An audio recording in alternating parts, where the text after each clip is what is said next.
What's up?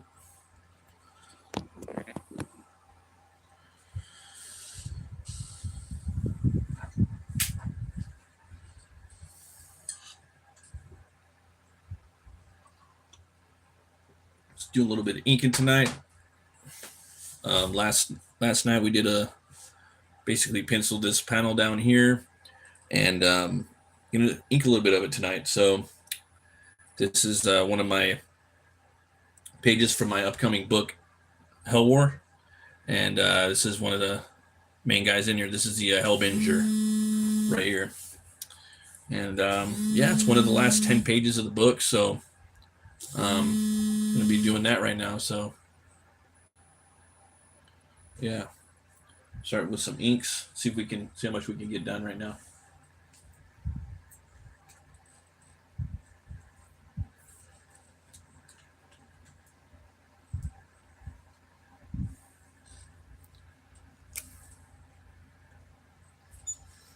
Right.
Love drawing Viking stuff or Norse stuff in general. I actually designed this character like 10 years ago. It's just fun to finally like get to it, but I've been working on this book for 3 years now. So actually no, I designed the character then like 13 years ago. But just fun to finally getting in here and being able to draw the character and let him kick some ass in the story as well. So yeah. Get that mustache. Love these these are all the rage now, these Tombow these Tombow pens right here. Thanks for everybody, the 17 people watching. Appreciate you guys. Yeah, just drawing my comic book page right now for my book Helwär. This is the character, the Helbinger, and yeah, he's about to get down with that axe of his right here. Yeah, about to do some damage.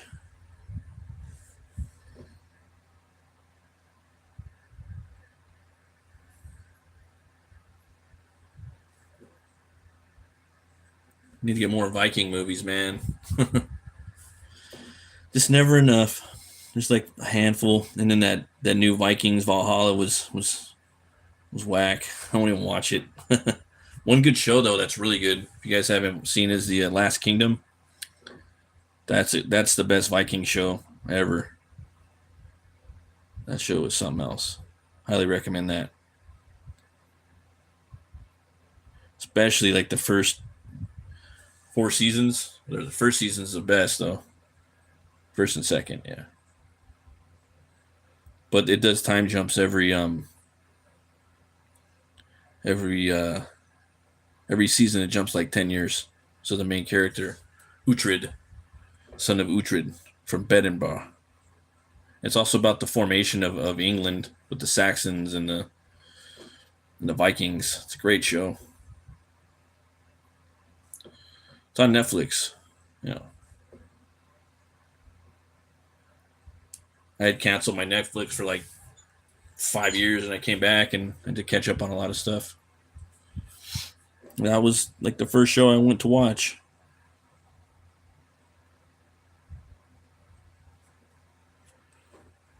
Yep.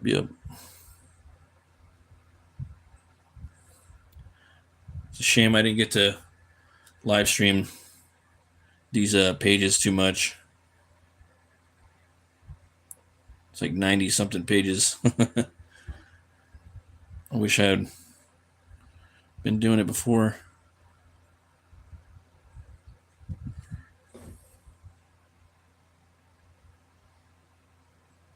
Yeah, I don't think there's really anything Viking coming out. Are we at the end of the Viking era for television and for film? I think it kind of bookmarked on the Northman. That was the best Viking movie so far, I would say.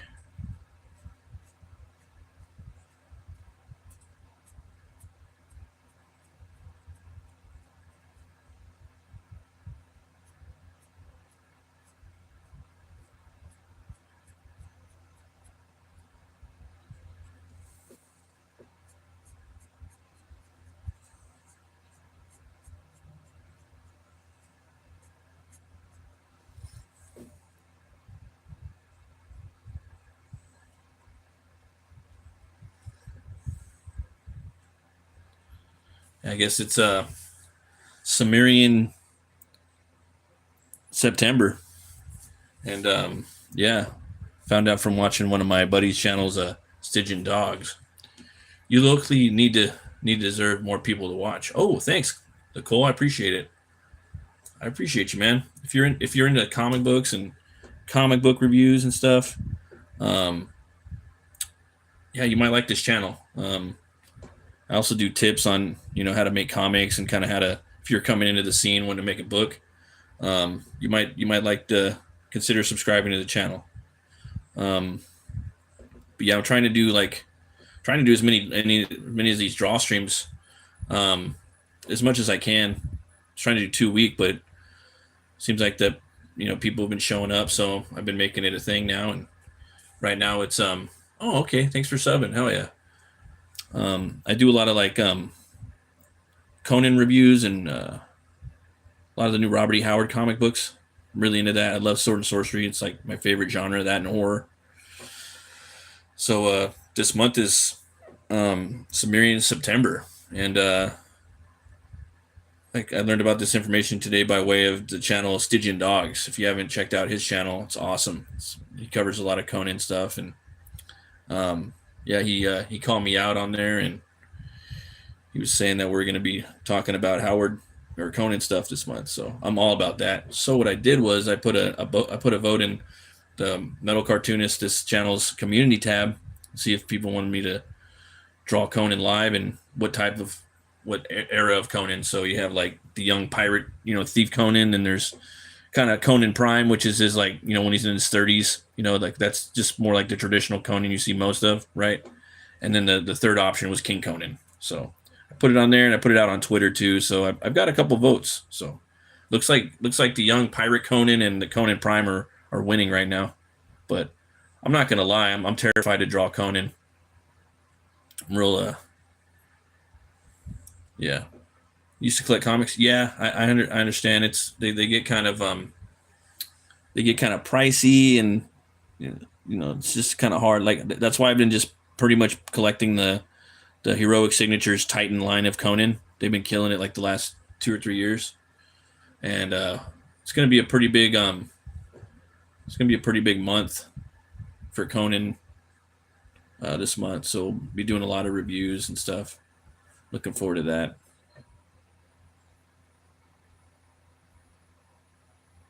Yeah.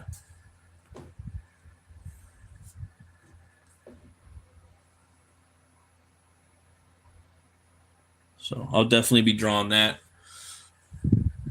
Got a lot of stuff going on this pretty busy month. I'm working on this book. Going to be doing trying to finish up this book. I have a few commissions I'm going to be working on.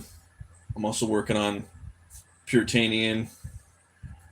Might be writing a story for one guy, and then I might be writing and supposedly drawing another story for another anthology. Mm.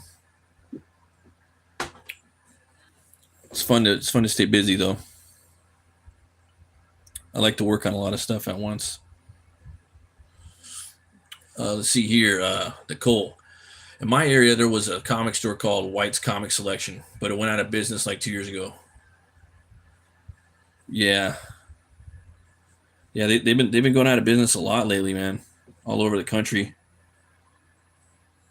I'm out here in Long Beach, California, so there's a lot of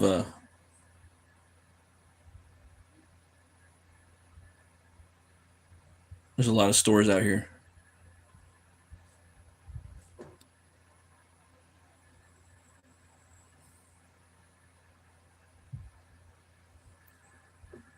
Yeah, a lot of stores.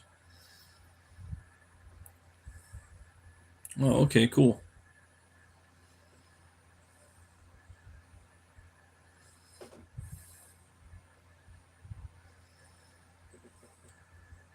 Oh, okay.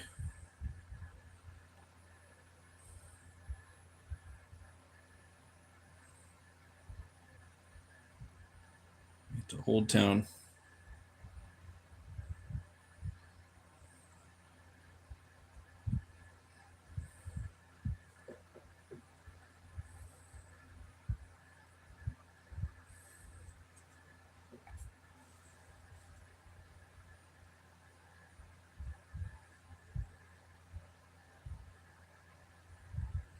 All right, have a good one. Thanks for stopping by. Yeah, you too. Happy holiday, or what's left of it. Let's see here. I gotta get those eyes in there. How's it going, Kit Kat? What am I drawing? I'm drawing the Helbinger for my comic Helwär, and it's a Viking bounty hunter book.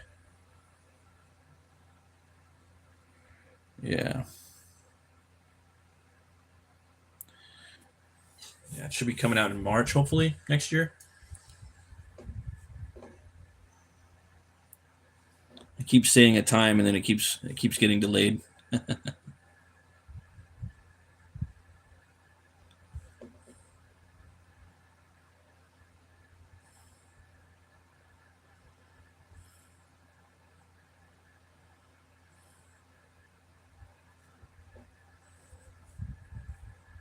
Oh, thanks, appreciate it.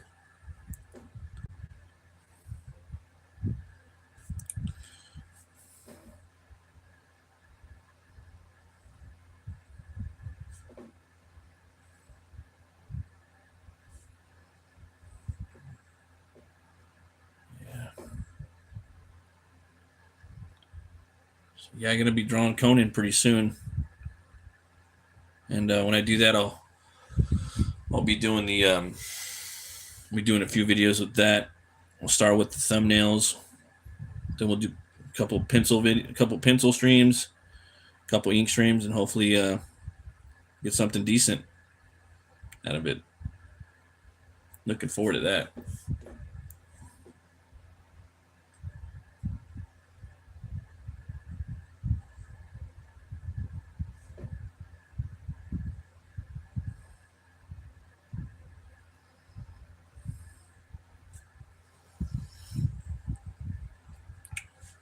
Hey, how's it going, Nicole? Thanks for everyone stopping by, the 15 you watching. Appreciate it.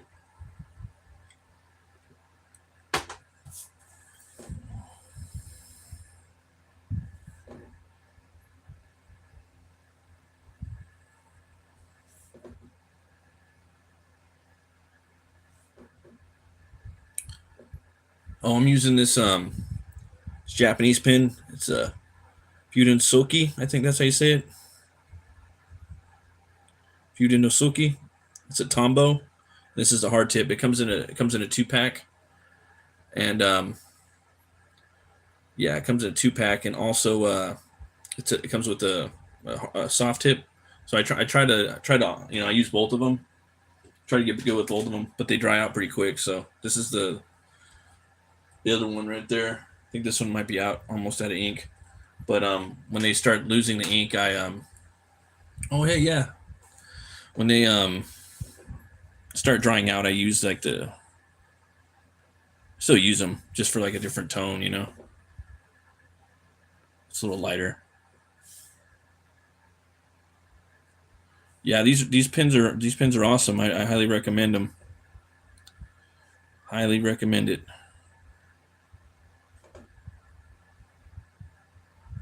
Let's see here. Kind of want to do something different with the abs. Hey, I'm new here. What do I do? Kyle from YouTube. Hey, thanks. How's it going, Kyle and Emma B and Void? Yeah, I'm just drawing my character, the Helbinger from Helwär, and yeah, if you guys are into comics, comic book reviews, live draw streams, tips on making comics, you might like this channel. You might like to subscribe. But yeah, I just started doing more draw streams probably over like the past month or two. They're really fun, so I do more of them now. So, yeah, I just kind of do that. So yeah.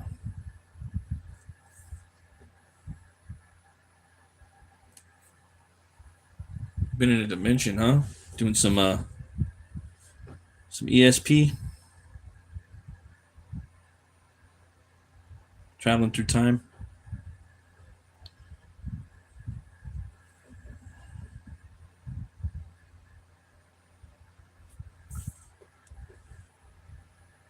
Void. Have you seen that movie?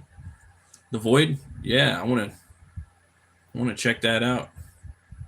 Let's see here. Have you published your own comics? Yes, I have. My first books were Butch Cleaver 1 and 2.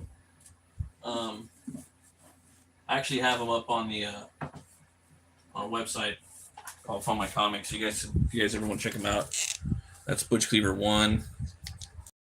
Some on the back. It's a gothic supernatural horror western, perfect for Halloween. And that's Butch Cleaver 2. So, and I will do a Butch Cleaver 3 one day, but yeah. So these are in color, but you know, my newer books won't. They're gonna be black and white. I'm kind of on that black and white tick right now. Hey Gyro, how you doing, man? Thanks for stopping by. Grimfrost. Oh yeah, Grimfrost. Yeah, that's a awesome clothing company. It's a Viking wear. One of my favorite bands, lead singer owns it. I don't know if you guys are into Amon Amarth, but yeah, that's Johan's company. They got a lot of cool shirts. Usually get stuff on there for my birthday. No, that's a Viking clothing company. This is just like something. I'm blocking 2 panels right here. I'm blocking some spoilers.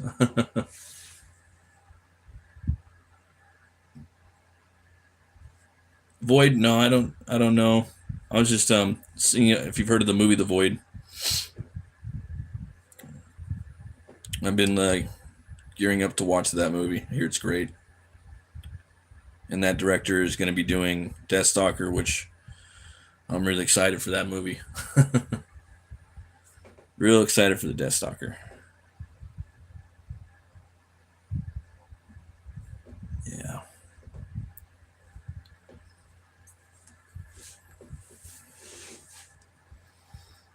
All right.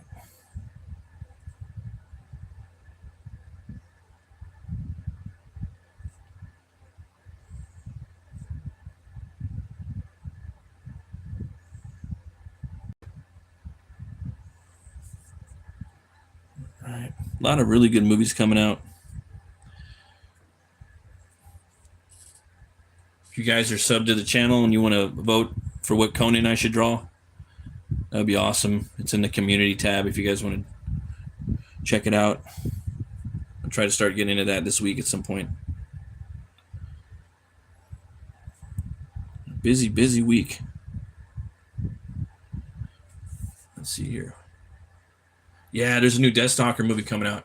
Please tell me you're going to go check out the trailer tonight.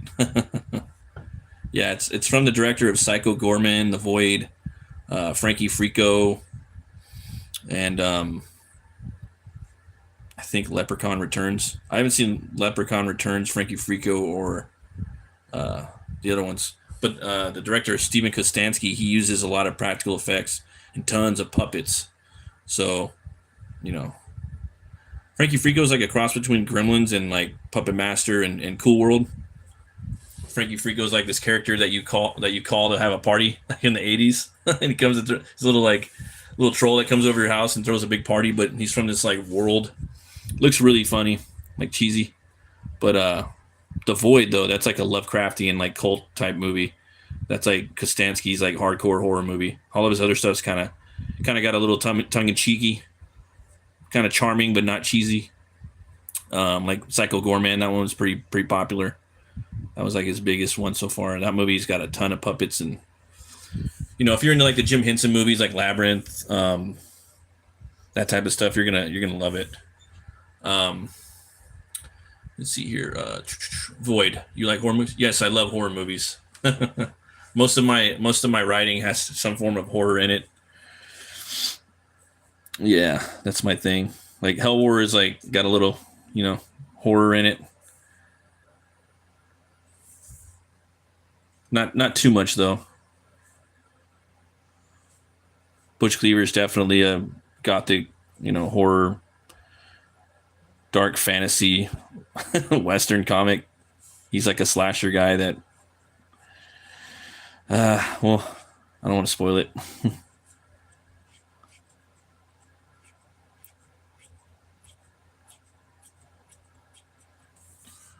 Let's see here.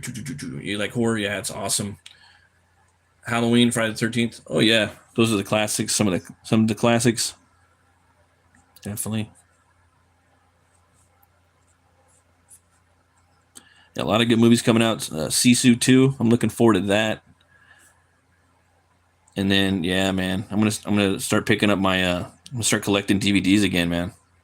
It's all about the physical media, man. My neighbor bought me a DVD recorder, I think a brand new one. It's like shit, hell yeah. I still gotta get a Blu-ray player too, but I want to get them both. Blu-ray players are going back up in price a little bit too. I noticed. I don't like Nightmare on Elm Street that much. Yeah, I like Nightmare on Elm Street 1. Well, my favorite. It's kind of weird. This is a order, right? So my favorite Freddy and Jason movie is Freddy versus Jason. My second favorite Freddy movie would be the first one, which is A Nightmare on Elm Street. And then my third favorite is going to be Wes Craven's New Nightmare. And I like that movie because it's a movie within a movie. It's pretty badass. If you haven't seen it, hard wreck. And then the fourth one would probably be A Nightmare on Elm Street Part 4, Dream Warriors. That one's pretty cool. Kind of goes into like Freddy's origin a little bit on that one. So, and as far as like Friday the 13th, I like the reboot the best with Derek Mears. And then I, just like a bunch of random ones. I like Kane Hodder a lot. I like Jason Goes to Hell. That's awesome. Jason X is freaking awesome. I like the Hatchet movies, bro. Have you seen the Hatchet movies with Victor Crowley? That's my jam. Yeah, the Texas Chainsaw Massacre. Yeah, for sure. That reminds me though, I haven't seen the newest one. The one on Netflix. I mean, it's on my list to watch. Yeah. I was watching Stranger Things last night, so I'm trying to work my way through that, and then Witcher season 2 and 3. Just so much stuff. It really is.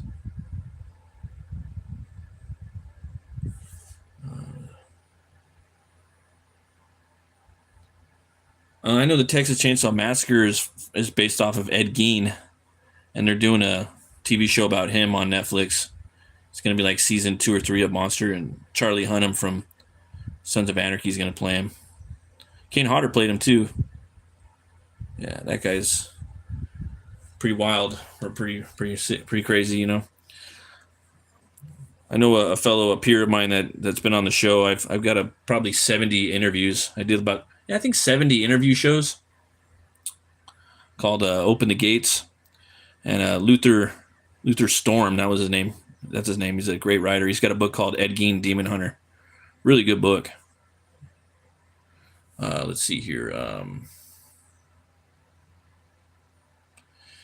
The original movie. I'd have to look into that because I haven't heard really anything about that, as far as I know. I just know about Ed Gein. Hannibal Lecter was based off of him. And I know there was like a massacre in Texas, but it wasn't a chainsaw massacre back then. Yeah. And Texas Chainsaw Massacre, I mean, that movie is a masterpiece. But, it's one of the best horror movies ever made. But I like the remake more. I like the Michael Bay produced one, the one by Marcus Nispel. Same guy that did the remake of Friday the 13th. That movie was fucking awesome. Andrew Bernarski played Leatherface. He also played Lobo on the fan film, the paramilitary special. Thought he did a great job. He's this hulking Leatherface, and he looks a lot scarier. R. Lee Ermey from Full Metal Jacket. He does a great job as the sheriff. He's not in the original one. That character doesn't exist. It's a different universe. I like the Texas Chainsaw Massacre 2. The original second one. I like that one. That's my second favorite. That movie's awesome. With Chop Top, and yeah, that movie's so good. I don't know if you haven't seen the Texas Chainsaw Massacre 2. Oh, so good. That's where Rob Zombie got like 90% of all of his inspiration was from Texas Chainsaw Massacre 2. It's basically the Devil's Rejects. Yeah. Scream is also a good classic. Yeah, I like that first Scream movie. Thought it was pretty good.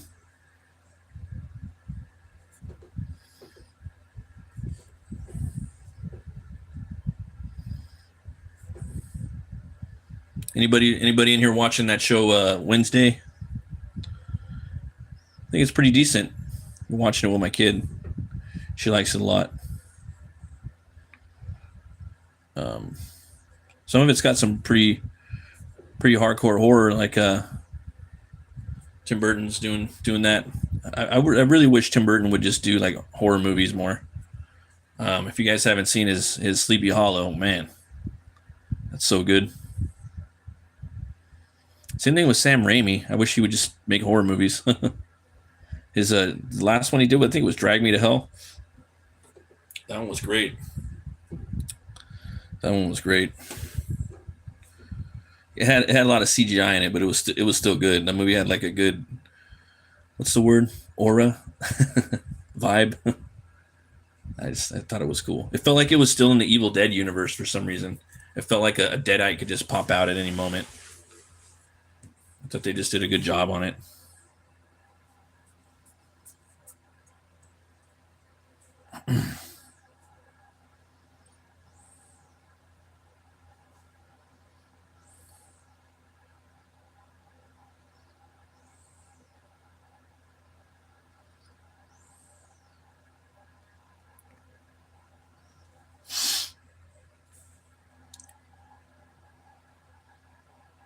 Dexter's been really good too.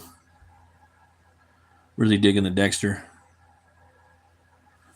This season's been great.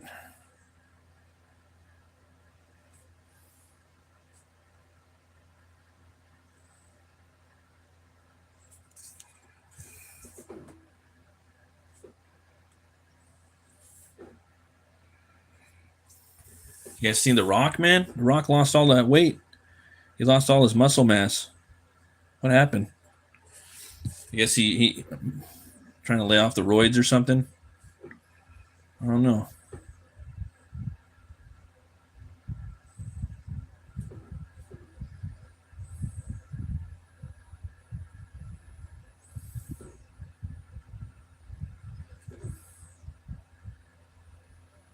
I don't know.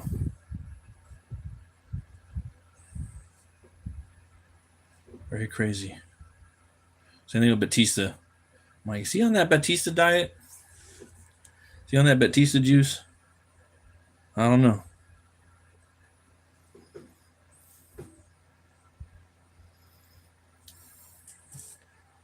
Soon as everyone was saying like a week ago, Batista's the best actor from the WWE. Then like The Rock shows up 2 weeks later, like looked like he lost like 100 pounds of muscle. And he's doing his tour for his new Smashing Machine movie in Venice, I guess. I'm looking forward to Frankenstein, man. That's the one I want to see. Guillermo's been working on that forever.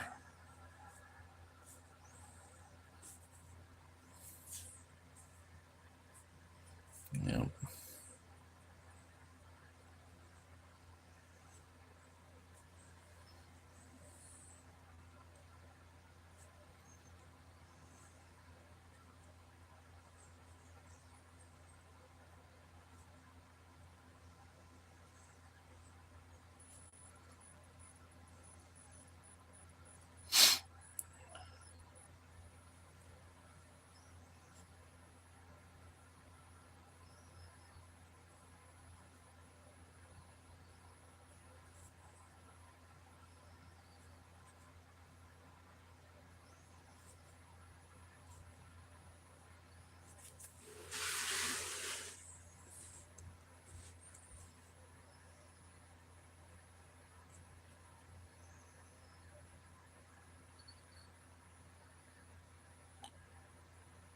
What's a good small franchise of horror?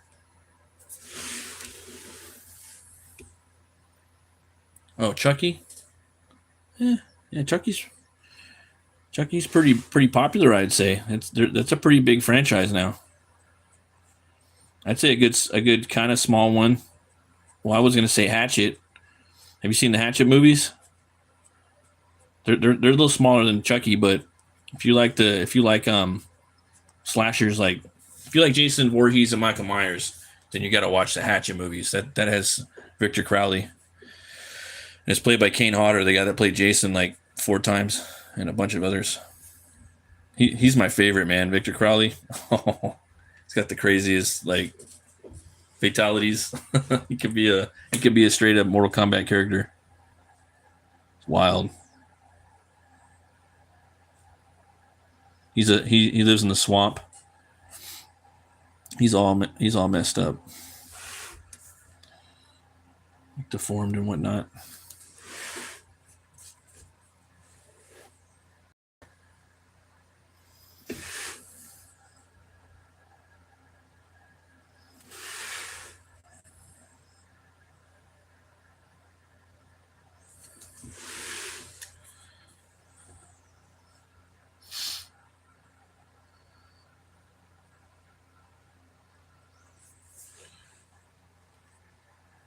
Is it going cool? I'm getting Jeepers Creepers.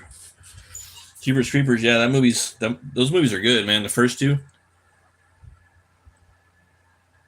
really fucking good. An awesome character. Oh, what's your name? I'm getting Jeepers Creepers vibes. Let's see here.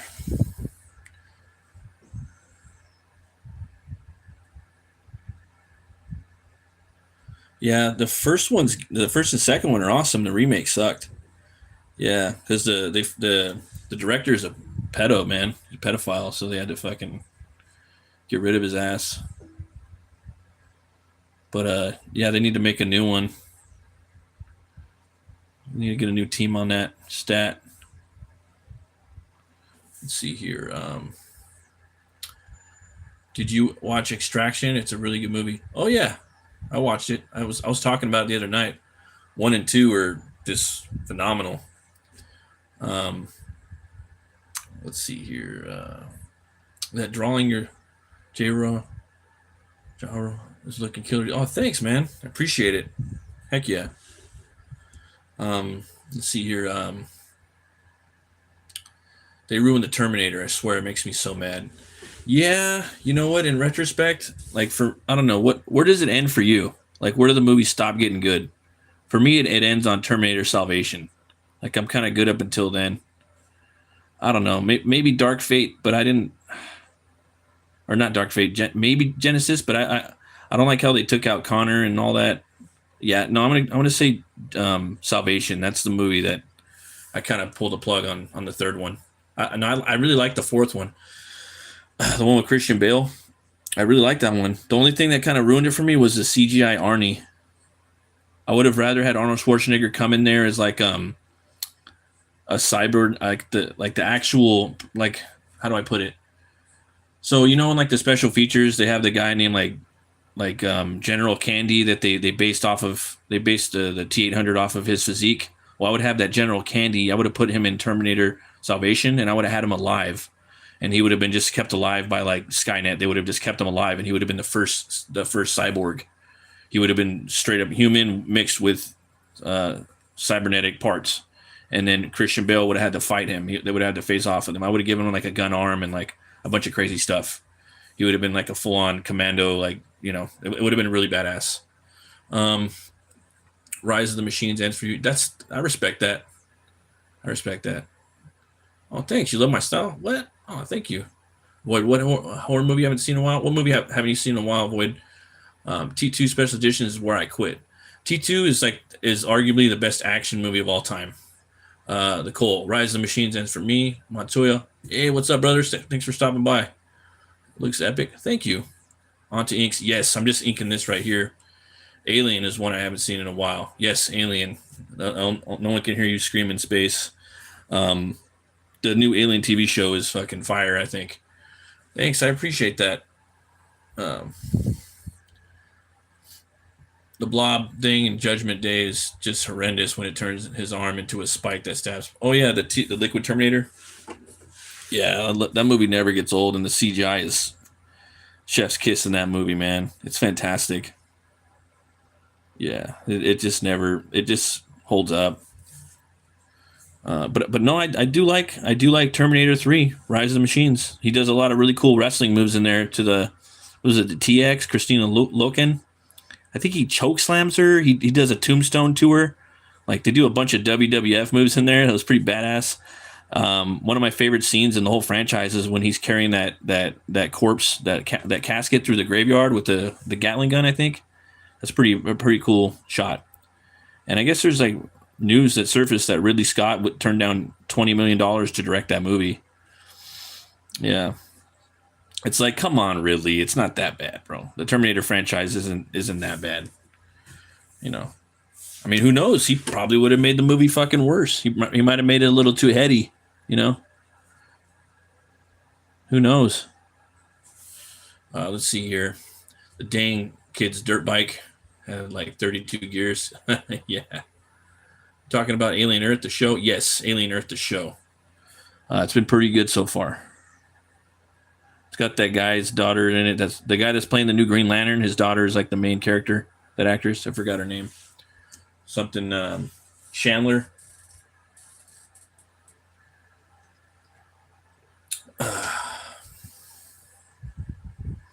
Goonies 2. Goonies 2, yeah, it's got to have a good script though, man. It's got to have a good script, you know, like what are they going to be doing at this time? Like what's going to bring them together, you know? It's got to have treasure hunting in it, you know? And there has to be a reason why all these dudes would like be hunting down treasure. It has to fit organically, you know? Has to make sense.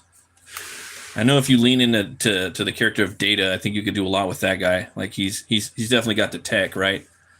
So he can do something. Data, and that guy's pretty relevant right now in Hollywood. He's making a bunch of action movies and stuff. Short Round, that is. But yeah, I just think it would be hard to do that just right. It sounds easy when you think about it, when we first hear it, but when you think about it, it's like, oh man, Goonies 2 would be kind of hard to pull off. What movie pisses you off? Let's see here. Let's see. Remember the guy named Legend from yesterday? He is my bro. Oh, that's cool. Let's see here. You want to know a film that really pisses me off? Halloween Ends. Well, those movies don't really piss me off too much, man, because it's like once you get to a point, it's like once you get to Halloween, like number 20,000. I mean, are you really that pissed off? Because like, there's so many Halloween movies, you know what I mean? But to be honest, like yeah, I would have taken the spirit and I would have put it into a Jamie Lee Curtis's character. I would have had her be the new killer, you know. So that's where I would have taken it. But I ain't gonna lie, man. I kind of like the letting the town get their comeuppance. I actually like that new Legacy trilogy. I actually dug it. Um, let's see here. Do. Hey, what's up, Omer? Thanks for stopping by, man. Let's see here. Halloween Ends. I liked watching him take on that team of like firefighters. You know. I thought that was just metal as fuck. Just old movies, 1990s and under are the only good ones. Yes, 100%. Back. Yeah, the old camera. Yeah. No, it's they man, I grew up in the late 2000s. Yeah, a lot of those movies they would use they put smoke, they would light smoke, have smoke ready and then they would, start to film the scene. Smoke adds a lot of I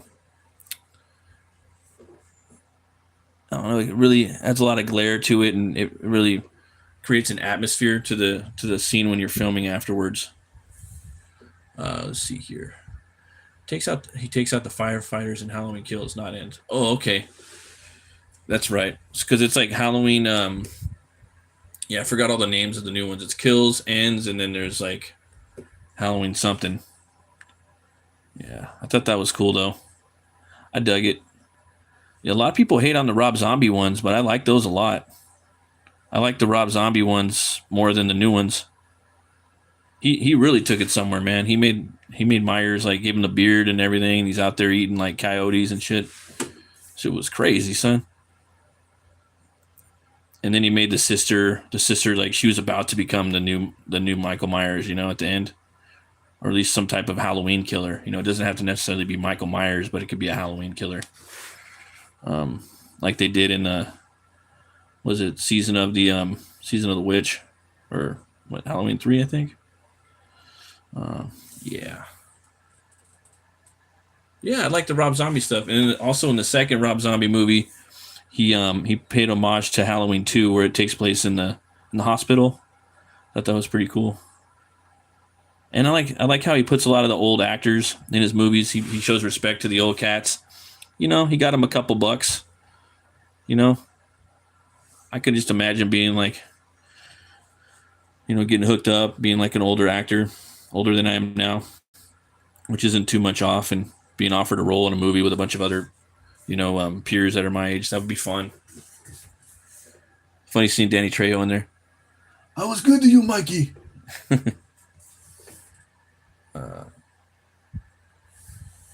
Nah, that's just me, man. Most people don't like Rob Zombie's versions.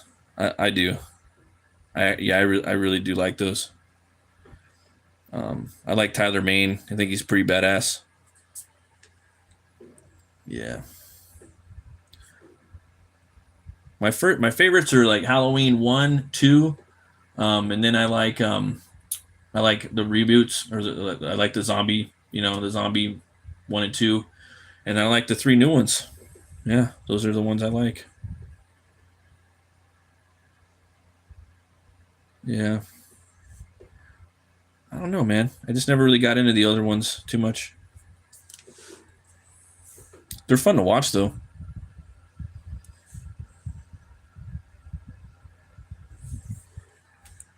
Let's see here. I don't. Sorry, I would gladly tell you all of the films in this chat. Yeah.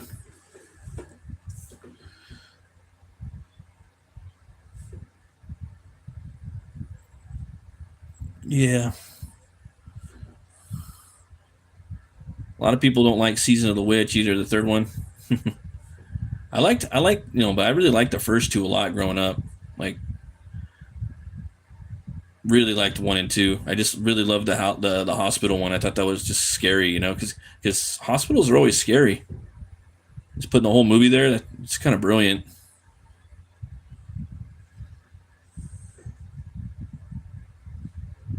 Yeah. But I guess with I don't know what they're gonna do with Myers. But I guess Jason, some company bought all the rights except for the film rights, so they're making TV shows and video games. It's kind of weird. Yeah, very strange. Strange how that stuff works. But I've always been like a big Evil Dead fan. That's my jam. You know, Evil Dead, Evil Dead 2, Army of Darkness. That's my wheelhouse. Oh, and then like I said, I like the Hatchet. I like Victor Crowley more than Michael Myers, like way more than Michael Myers and Jason. A lot of people slept on the Hatchet franchise, but it's pretty dope. Go check it out if you haven't. It's Hatchet 1, Hatchet 2. The third movie is I think the third movie is just Hatchet 3, and the fourth one's Victor Crowley. That one just they take the killer's name, and yeah. And Adam Green directs them. He's pretty. That's a pretty cool. Yeah, just check it out. If you're and also yeah, Kane Hodder plays him, and Tony Todd from Candyman, he's in there. Tyler Maine that played in Rob Zombie's Halloween, that Michael Myers, he's in that franchise. Freddy Krueger's in the first movie, so they actually have most of the slashers playing in that movie. Let's see here. Okay, Evil Dead, you have redeemed yourself. Haha. Thousand Corpses, Double Rejects is pretty good, and Three from Hell. I was a little disappointed with Three from Hell. I bought that movie just like cold, just straight bought it. Like right when it came out, I didn't even watch the movie. I bought it just because I've always been a fan of Rob Zombie's Firefly trilogy. I actually met Sid Haig too before he died at the Wizard Con, and I actually had the comic books too from the House of Thousand Corpses back in the day. Let's see here. Rob Zombie's like Michael Bay, decent when doing original IP, but terrible when touching existing IP. Yeah, dude, he's got a really cool comic book called The Void. I just did a review on it. It's from back in the day. It's so fucking cool. It's like Mandy, but before Mandy came out, you know? It's like Mandy and the Wrestler put together. It's fucking dope. It's co-written by him and Steve Niles, the co-creator of 30 Days of Night. Hard recommend. And then Simon Bisley does the 4 covers for it. Void, Halloween 1, Halloween 2, Halloween 3, 4, 5, 6, H2O, Resurrection. So you like all of them. Yeah, there's a lot. What's up, Legend? Yeah. Oh yeah. Yeah, I've seen a lot of them. I think I kind of liked Resurrection a little bit, and I did like H2O because it brought back Jamie Lee Curtis. You know, I think that was Josh Hartnett's first movie too. Speaking of 30 Days of Night, 30 Days of Night is fucking awesome too. By the way, if you guys haven't seen 30 Days of Night, and that's a comic book movie too. That's a hard wreck. Yeah.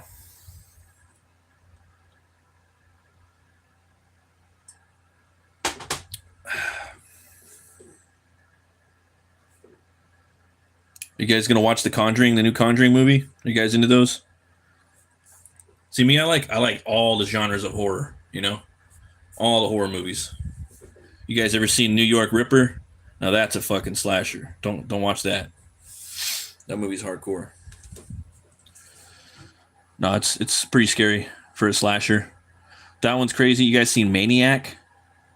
That movie's fucking crazy. You guys seen Silent Night, Deadly Night, or what's the other one? Black Christmas. Those movies are crazy. The Black Christmas movies, except for the newest remake. That one sucks. Dude, the end scene of 30 Days of Night, I love it because that movie's like, it was pretty good horror, scary movie, you know? And then they have the epic fight scene at the end, bro. That shit was bad. That's why I like the Wolfman remake, bro. So I used to be like totally against remakes. Like my whole life, I've been against remakes. I was like, remakes are stupid. I've heard people kind of say you have to have remakes here and there. I'm like, nah, never remake anything. But then, current me, Matt, Batt Murk, 2025. I'm like, you know what? Fuck it. Make some remakes, but make them better than the originals. That's the hard thing, right? I mean? Things need to be remade. You know why? Because there's a lot of younger cats out there that will never go back and watch the original movies. Also, if you watch a remake, go watch the original. Because 9 out of 10 times, the original is going to be just as good, if not better. The thing is, too, is that with remakes, it brings relevancy to different franchises and IPs that'll make you go and want to discover the old ones, at least for fans of this genre. So for me, I'll bring this up a lot, is the 3 best remakes are actually horror movies. The first one being John Carpenter's The Thing. That's a remake of a movie called The Thing from the 1950s. The second would be David Cronenberg's The Fly, starring Jeff Goldblum. That movie's a remake. It's better than the original. And the third would be The Wolfman, starring Benicio del Toro. That's better than the original. So remakes, when they're good, they can be better. Do you watch Berserk? I've seen one of the movies. It was okay. I do like Berserk, though. I think it's a badass character. I want to get all the leather-bound editions, but I don't have $3,000 to dump on it right now. But yeah, he's a cool character. That's the first manga I've ever got, as far as just like manga. My buddy, he's like, here, check this out, man. Back in the day, like 20 something years ago. Fucking love this shit. Josh Hartnett was in a bunch of movies before 30 Days, just FYI. Yeah, he was. But his first movie, I believe, we were talking about was Halloween H2O. I think that was his first movie, but I could be wrong. Let's see here. Guts is like your character. Oh, okay. Rest in peace, Pet Sematary. Yeah, there's been a lot of Pet Sematary shit. That first Pet Sematary movie, they've tried, but that movie's untouchable, bro. That first movie's scary. And for me, like the scariest part of that movie was like just like the scenes with the sister, the sister that was sick. She comes running up to the camera. Other than that, that movie is kind of, it's a real good horror movie, man. It's solid and it's sad. It's depressing. Sad what happens to the cat church and then the little boy. Sad. It's a hard watch. It's good though, man. It's real horror. But yeah, they have that new like Bloodlines TV show, I think. Let's see here. Yeah, I remember you from Yesterday, Legend. How you doing? Yeah. Let's see here. Yeah, from the 1960s classic. Also titled Sometimes It Came from Outer Space, I believe.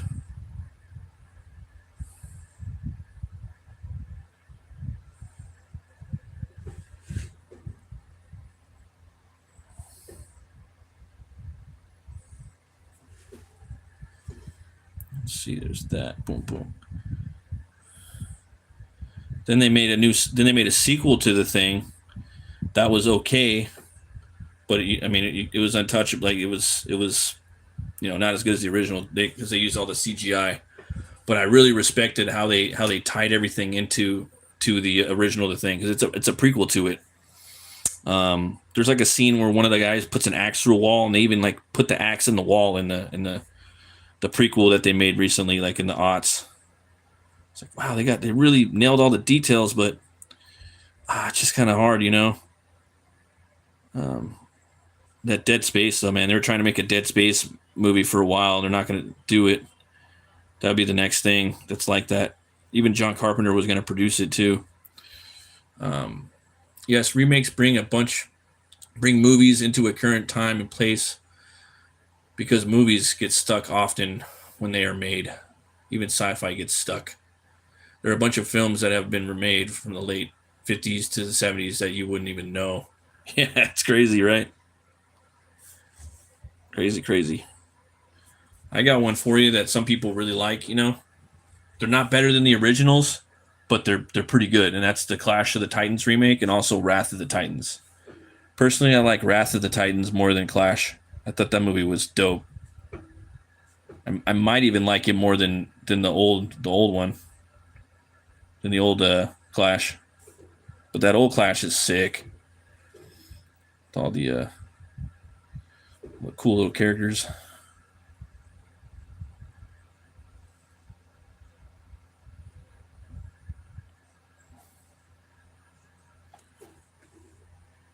Oh, thanks, man. Of course you could sub to me, man. Hell yeah. Tell all your friends. That's what I'm here for, man. If you're into comic books and draw streams and trying to make more tip videos, but not that many people watch those. So I stopped making them. Yeah. Then I'm gonna start. I'm gonna be kicking around doing. I'm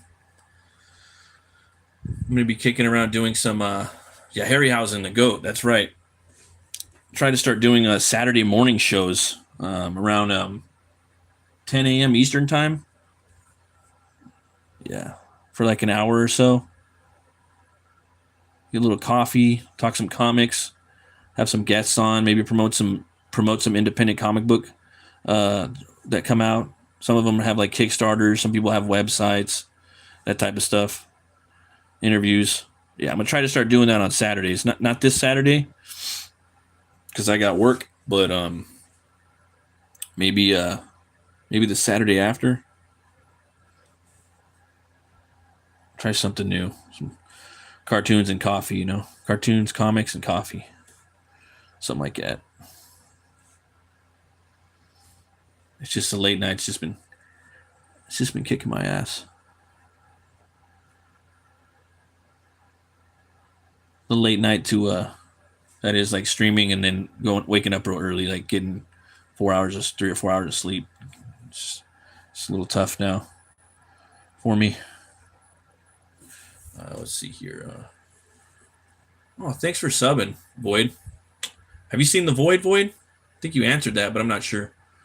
Yeah, awesome stuff. Yes, good stuff. No one has remade Metropolis, the black and white film, yet, have they? No, I don't think so.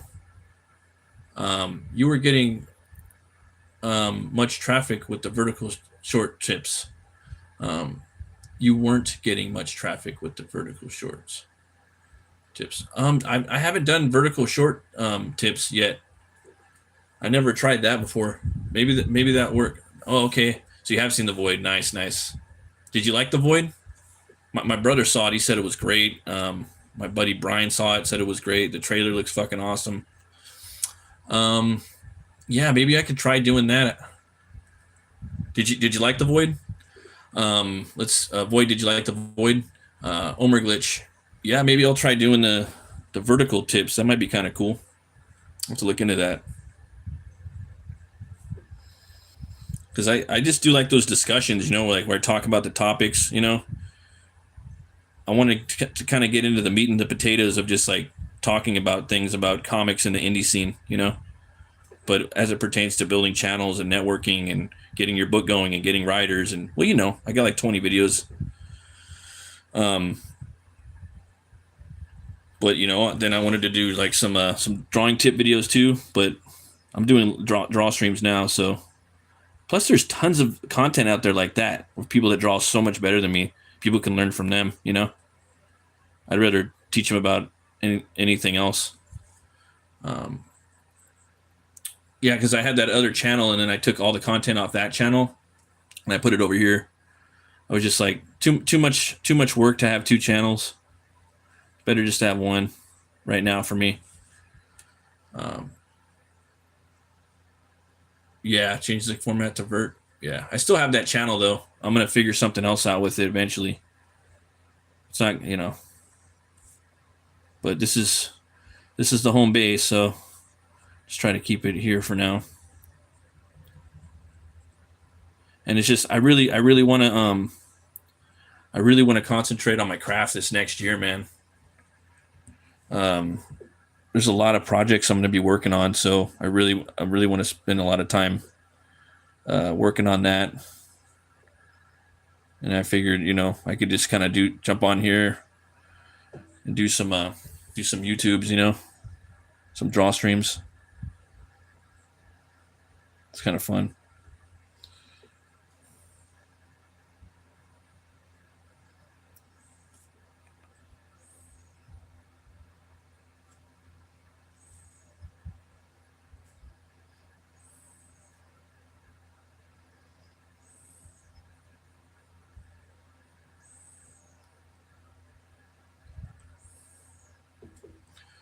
Let's see here. Oh, you have 5 channels? Oh, that's cool, man. Yeah, I can't do it. Let's do the one.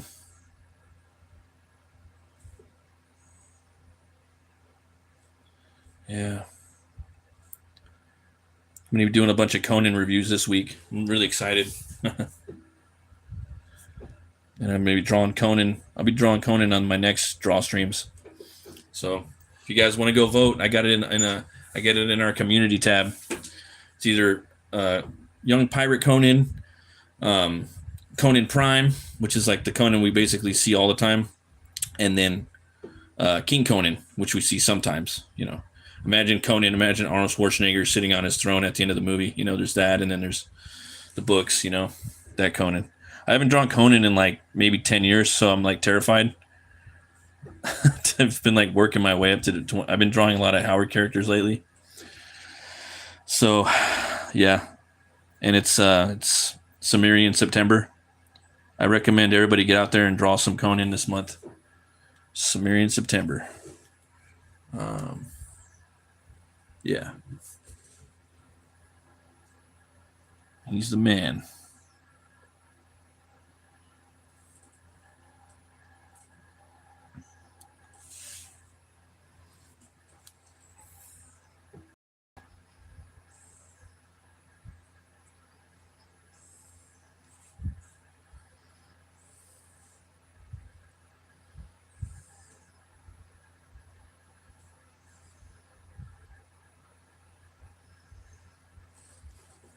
What's that?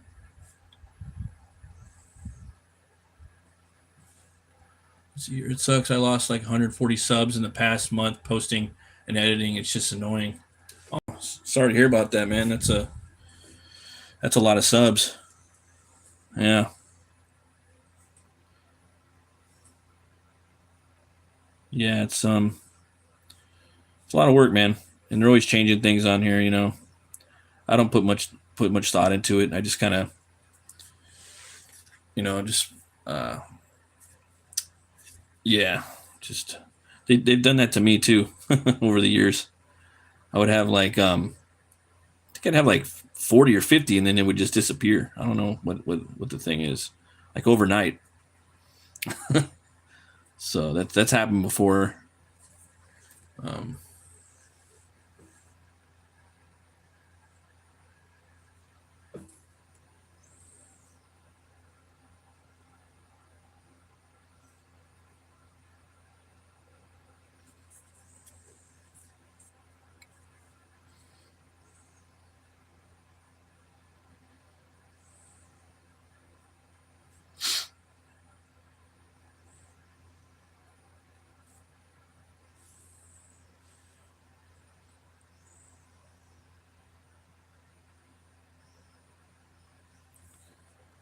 Yeah.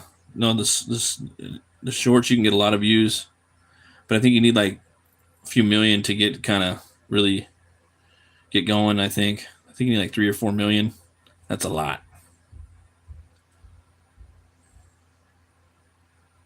Whole lot. Yeah. But yeah, shorts do get they do get a lot of views though. It's good for well, I guess kind of bringing people over to your channel.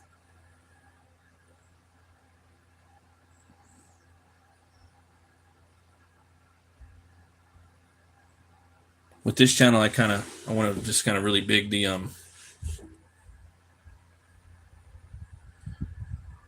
really want to build a community over here. It's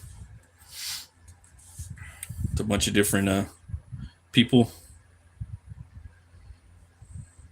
more like a community than a channel. You said Conan, so I had to play the theme on the computer. Oh yeah, that theme just doesn't. Yeah, that shit's on iPod. Oh, you know. There's this. My brother was telling me about this YouTube channel. An artist, music artist. It's a genre. I don't know if you've ever heard of it. It's called Dungeon Synth. Dungeon Synth. And the channel, I think, is like the Helwardian Sword or the artist, and they do music like that, like the Conan music, but it's all electronical. I was supposed to go check it out, and I never did. Have a good one, man. Take it easy. See you next time, Boyd.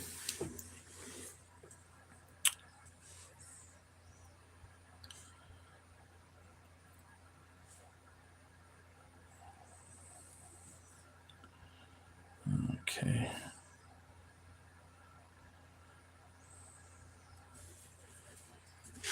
But yeah, I don't know. There's this thing I like to have like I like to write a song every book I put out, but it's kind of hard now. 'Cause, yeah, it's kind of hard. So I might have to start meeting up with some more cats to try to make some music for the. I like to put out a song per book, and I don't want to use AI either. That's not my thing, you know. So I'd rather pay somebody to do some music for me. That's not AI. 12:54, where you're at. I think it's probably that time for me too. But I don't. I work late, so um, yeah, I'd rather pay someone to make a song for me, kind of, than to do AI. I don't know. It's just kind of a thing of mine.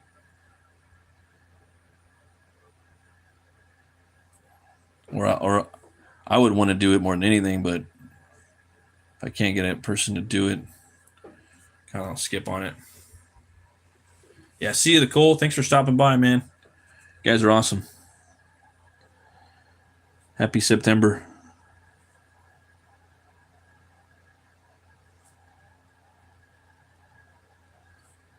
Yeah, that Basil Polidori score. Boom, boom, boom, boom, boom, boom, boom, boom.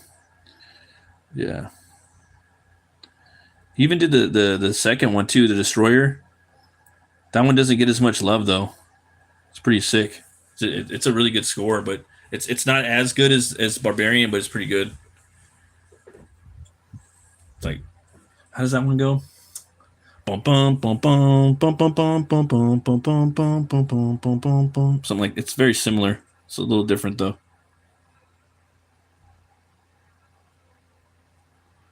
For me, like Conan the Destroyer is like Marvel. It's like Marvel Conan, and then Conan the Barbarian is like Savage Sword of Conan with the Cole story and Conan starring in it. But I'm not mad. I mean, it's still my favorite movie. Makes me want to go watch it right now. Oh, I think they're on like Netflix too, both of them, or Tubi or something. Both Conan movies. Or they were. They move those two movies around a lot. Those movies move around a lot, a lot. They're always scooting those movies all over the streaming services. Let's see here. I think I'm gonna get a little one of these possibly.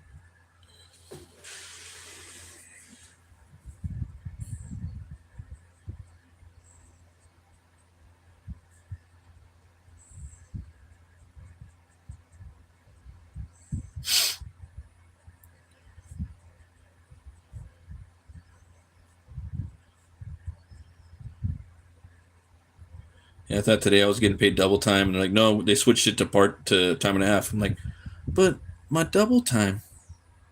That's my double time. Like, no, man, it's time and a half now, bro. I'm like, but my my double time. It's all good though. A little bit of something, better than a whole lot of nothing.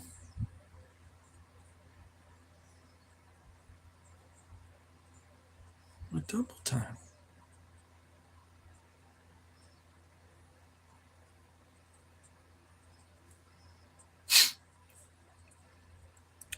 All right, so we're doing the Helbinger axe right here.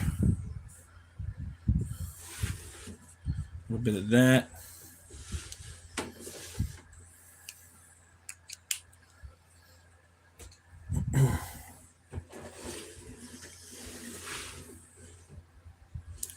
So I might switch up the pin for a little bit. Do something else. I think it's a Uniball pin from the Dollar Tree.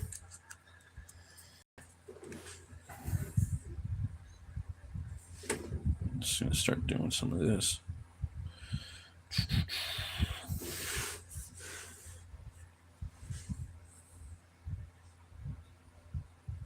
Okay, yeah.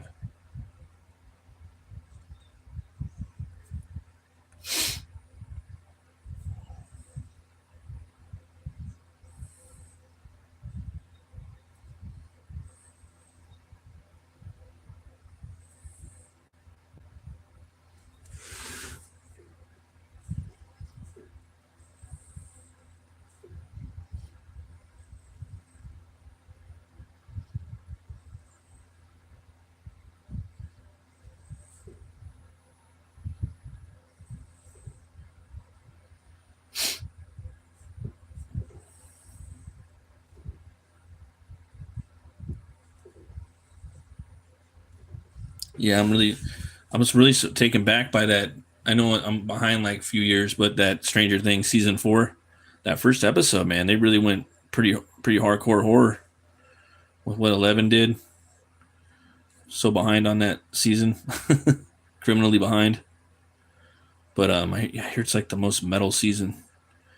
It's like it's really like inspired by like Nightmare on Elm Street. I heard, so it's definitely more like rated R vibes. I'm gonna go finish watching that last night or tonight. I'm gonna watch a little bit of it. I fell asleep though. But I love doing these streams though. They're pretty relaxing, especially inking, man. Because inking is like you've already done most of the heavy lifting at that point, so you're just rendering and coming up with different types of rendering. Looking for your light sources. No, I didn't. The only spoiler I got was that, just to keep it on brand, was that homeboy, what's his name? Hopper. He got the Atlantean sword from Conan the Barbarian. It's like laying around in like the Russian like facility or whatnot. Dude looked like Christian Bale in there, bro. I thought he was Christian Bale. He lost so much weight. I also got to see the Thunderbolts. That's out right now too. It's over on Disney. I really want to watch that too. I like the character. What is it? U.S. Agent or whatever. The Kurt Russell's kid. Yeah. I would actually watch a movie with his character if it was done right. If they made that movie with him, like Winter Soldier, dude, I'd fucking watch that. That wouldn't be hard either, man. It's like you have I think his name's like Johnny Walker or something. You basically have Captain America right there, right? And just get like a cool kind of Tom Clancy-esque movie, do like a Winter Soldier style movie with him. Just make it for real cheap, Let's see here. Season 4 was pretty epic. Wish 5 would be here already soon, at least. Yeah, it's done. They the Duffer Brothers signed a deal, I think, with either Paramount or Peacock or something like that. I think I'm pretty sure it's Paramount, because Paramount just made that big deal with South Park. Yeah, and yeah. So I remember they were talking about that in the article that like Paramount was coming up this year with the Duffer Brothers and the Trey Parker and whatnot, and they got Beavis and Butthead also. But yeah, they're not going back to Netflix. Netflix wasn't paying them what they wanted, so they're gone for probably forever. So this is the last season of Stranger Things. It's cool though,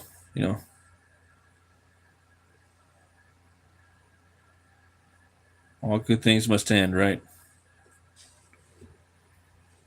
remember when that show came out, I was like, yeah, man, this is total like 1980 shit, man. This is cool. Now all the 90s stuff is hip, you know? I wonder if the new Stranger Things is going to be in the 90s.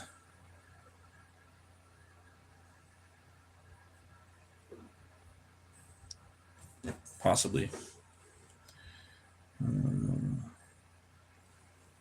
That is possible.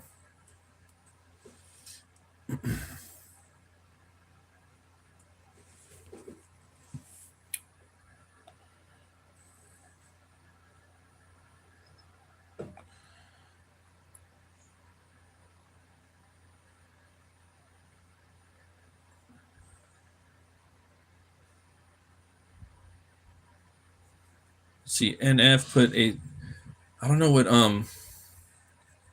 NF is, put a season 3 only because into effect a few years ago. Stranger Things is lucky to get its 5th final season. Yeah, right.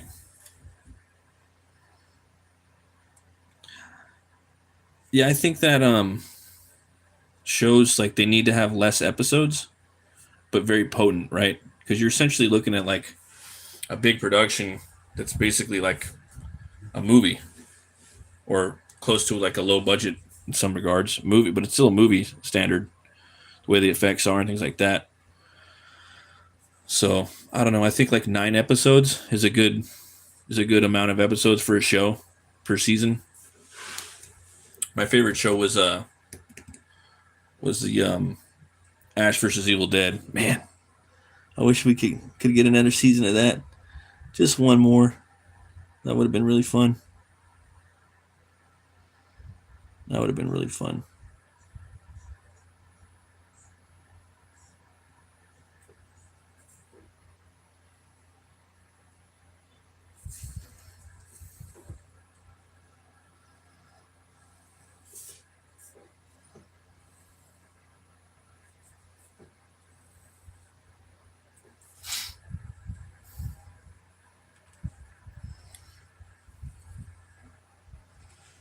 Right.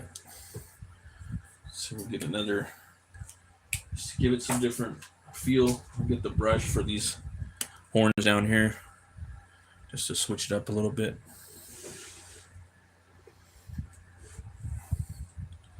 Sometimes just using a different, I feel like using a different tool or brush just for random things, it just gives it a little more flavor. Not everything has to be done with the same brush, you know, especially if you're doing organic stuff like this.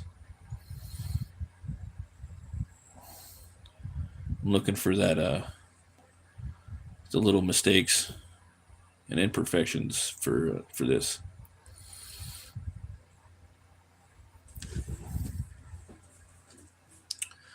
Let's see here. Streaming is already down from network 22 to 24 episodes, 6 to 10. Has little room for filler. Yeah.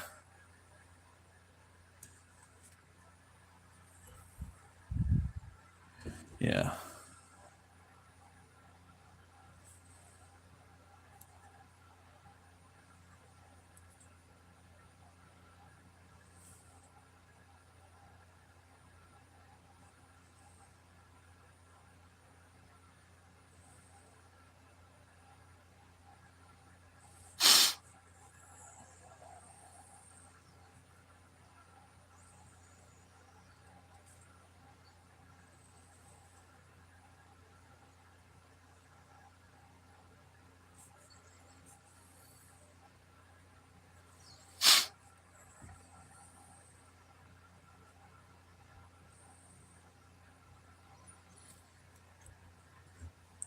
I don't know if you're still here, Omer. I seen your see part of your video, man, that you posted. That's pretty crazy.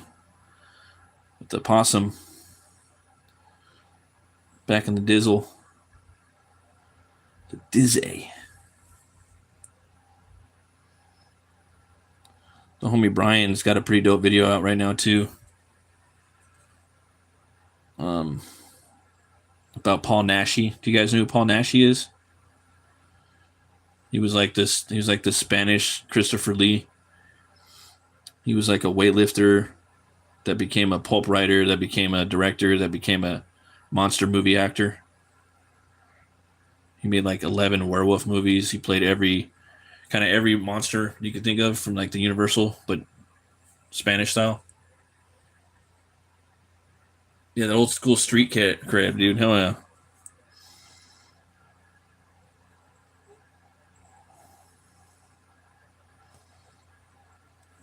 I like that. I like his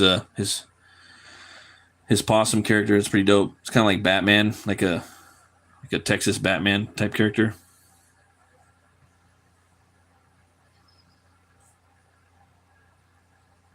I remember, yeah. I remember he made that possum character up. I was like, oh shit, I got a possum character too.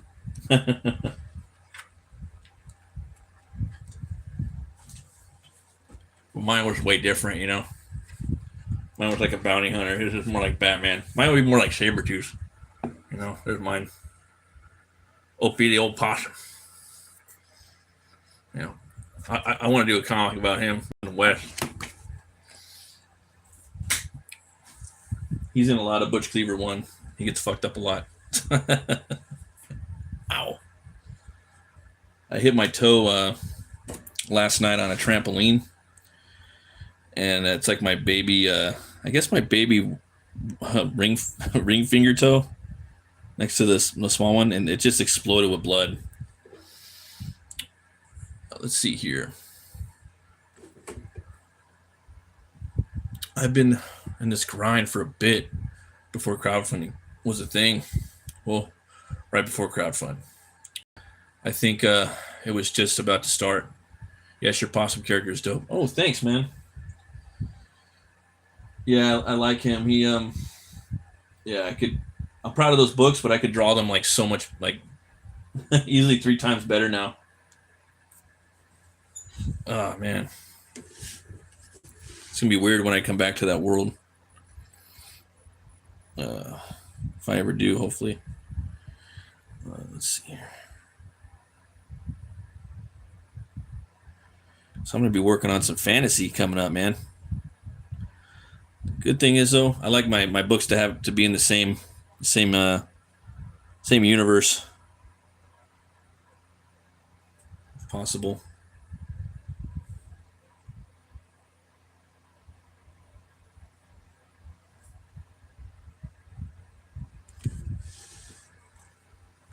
Yeah, the toe. Yeah, the one next to the baby toe.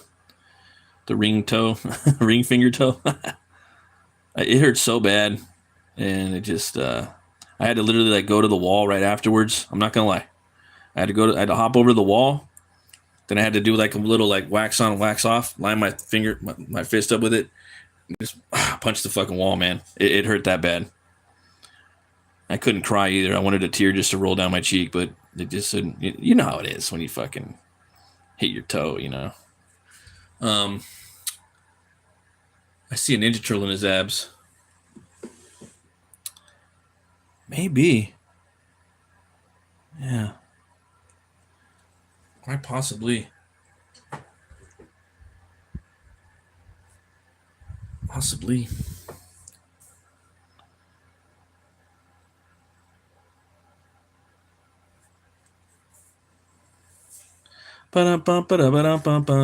Right there in the abs.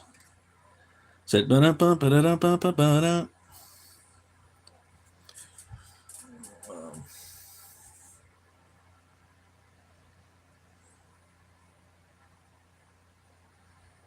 yeah, I gotta put some peroxide on it. It don't look too well. I'm probably gonna do that after the stream. It hurt really bad. But it looks worse than the way it feels now. Let's see here. Yeah, right. Hey, Drawn Sword, what's up, man? Long time no see. I've been watching a lot of those Crom interviews, man. It's fucking dope. I got to pick up your book, man. I got the book with I got one of the books with your Crom story in it. I wanted to scoop up your cover, man, but I didn't see it on the website. Fucking dope. Still got to get Scoundrel's Dread, though, man. I want that as well. You gotta make some comics of those, dude. Those are some fucking badass characters.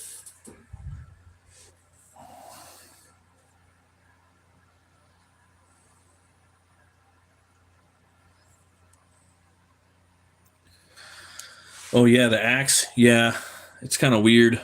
It's like a tree branch kind of right here, and then besides like a weird skinny kind of sickly axe. And it's got two horns, and then it's got a skull with the antler growing out of the top of the head. It's fucked up.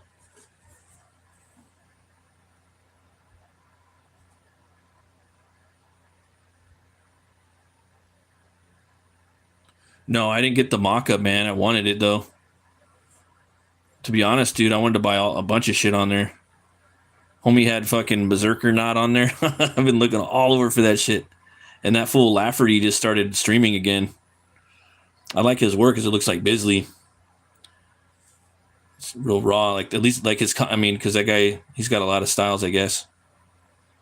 But yeah, bro, I wanted to get that new mock-up one.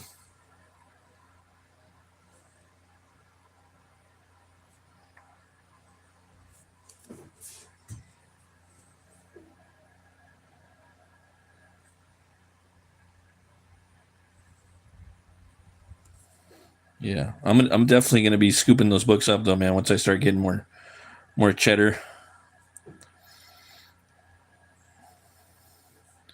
and he's gonna be putting one out a year. I'm gonna be picking those up and be promoting the shit out of that too. October, yeah, I want to start doing some promos for that. Kind of go big on it, you know. I like what he's doing over there,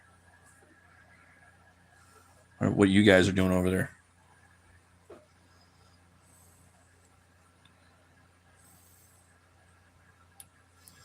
Speaking of which, I'm going to be drawing some Conan sometime this week. Put a little bit of that in there.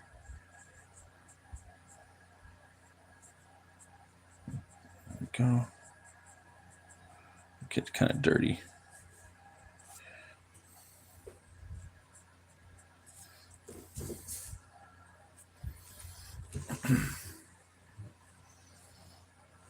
What you been up to? What you been up to, Drawn Sword? You been working on your stuff? You been drawing?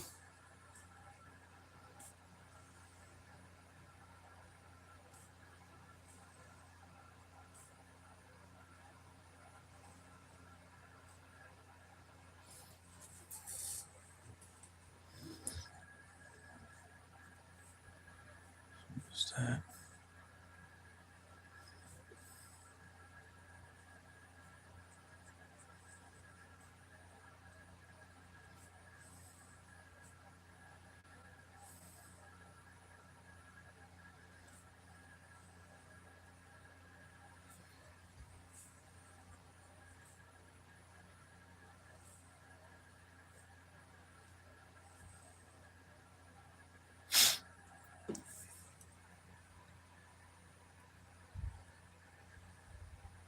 Oh fuck yeah, man!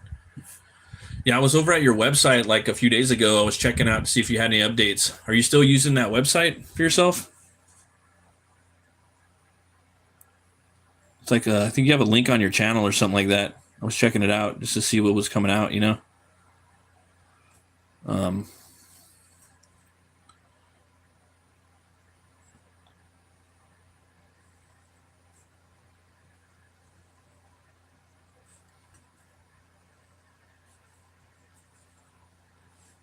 that's cool though, man. I'm glad to hear you're working on your comic.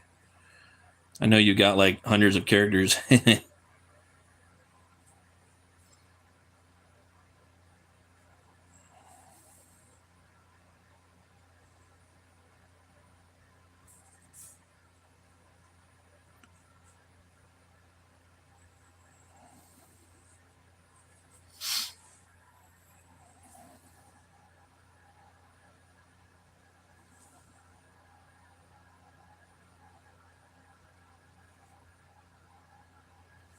Let's see, there's that.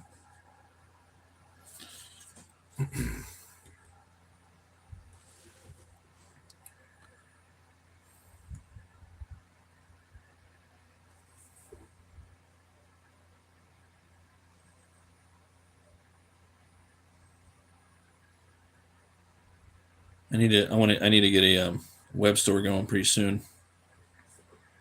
Keep saying it. But yeah, definitely.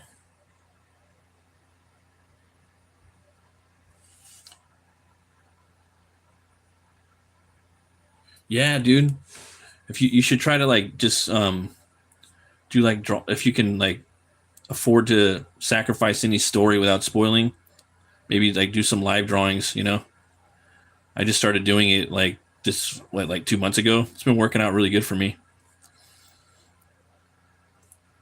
I just do it right on my phone. Hey, thanks for stopping by, Montoya, as always, bro. You're awesome. It's fun hanging out with you. Thanks, dude. Yeah, and like I said last time, I seen your work on Instagram, dude. It's fucking killer. Yeah. Keep pulverizing that shit, man. Killing it.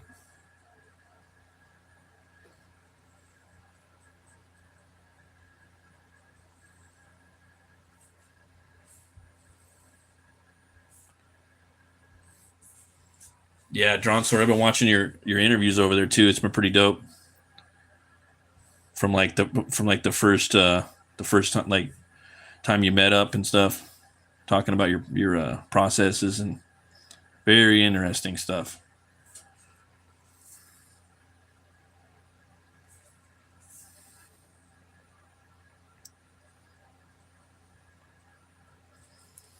You ever want to come on here and do an interview too? We can set that up whenever you want. Just to let you know, Drawn Sword.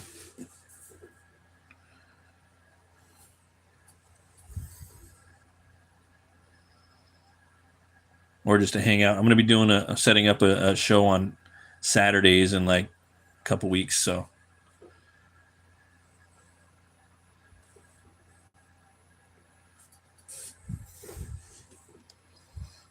Saturday mornings, that is East Coast time.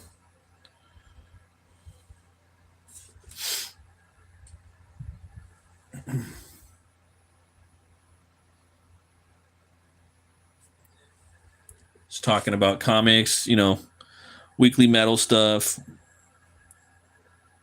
comic stuff. Same as metal movies and brewskis, but kind of in the morning, little more of a morning theme. Oh yeah, you think so?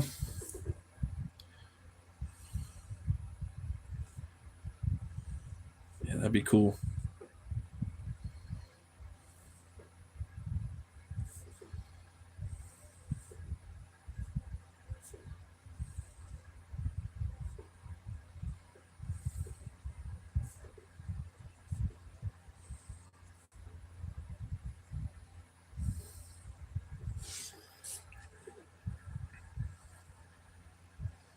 Yeah, I'm gonna try to crowdfund this baby.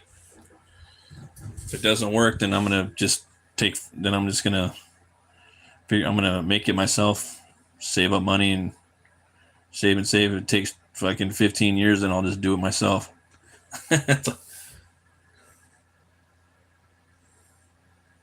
Sell it on my website.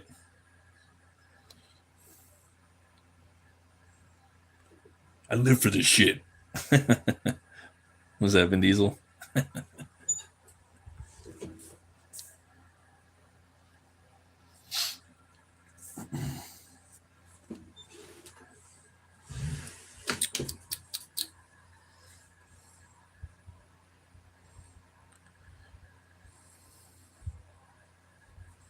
Those Chronicle. Those I like those Riddick movies.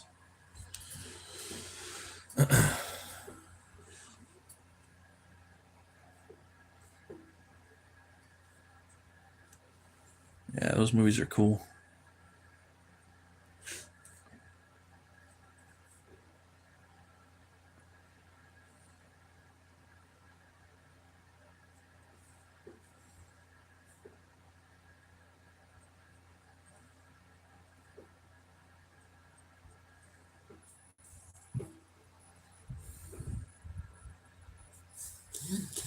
There's quite a lot of creators in the sword and sorcery that will be featured in the Crom anthology. Oh, that's cool.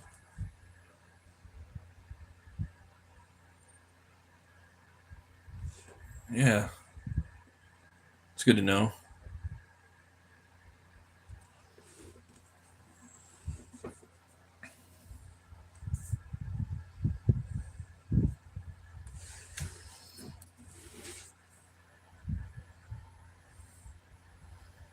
Yeah, I'm just kind of learning about Chrome right now. It's a pretty big deal. The more I learn about it. Can't wait to do a deep dive on that when I get the book.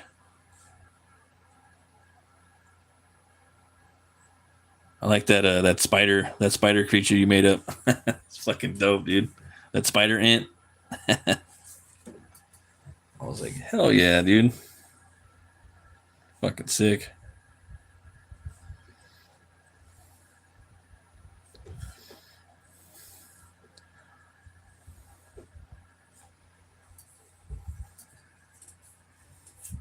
My son, he loves spiders and skeletons. Me and him are working on some characters to put in my new. I'm working on a fantasy book. I got like a new showing it last night. I got from Walmart a new like drawing book. I'm just gonna fill it with characters.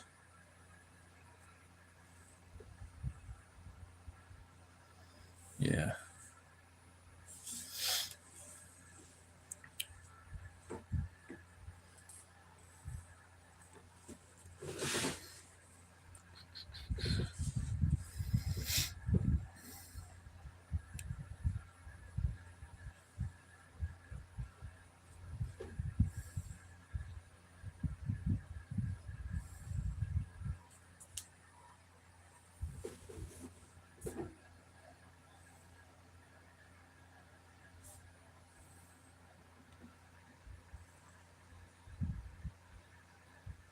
Ooh, large giant hounds. That's awesome.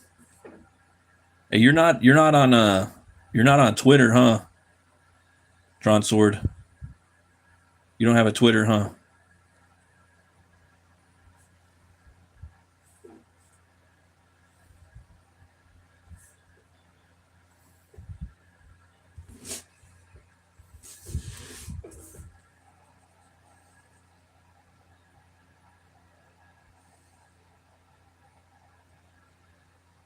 Oh, just YouTube. Oh, okay. Yeah, Twitter's kind of ass, but it's good for marketing. That's what I use it for. Marketing and networking, meeting other people and stuff. I know some people that just kind of that have, like some YouTubers that are just now creating Twitter, stuff.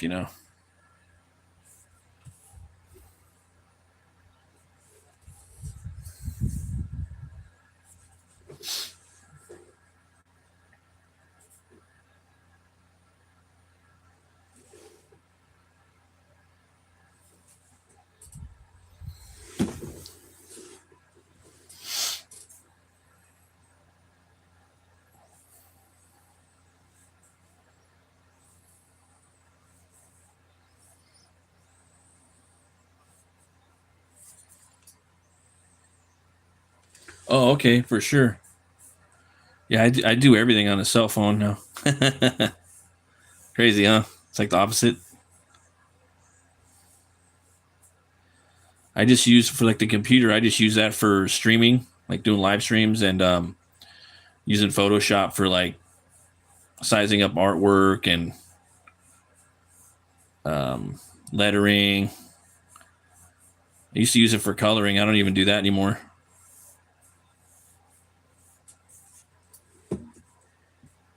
It's like don't even color anymore. If I'm gonna color now, I'm just gonna paint. I'm just gonna learn how to paint. I wanted to learn how to paint before this book came out. I wanted to give a painting away to each, like the first 50 backers. I wanted to do like a little painting.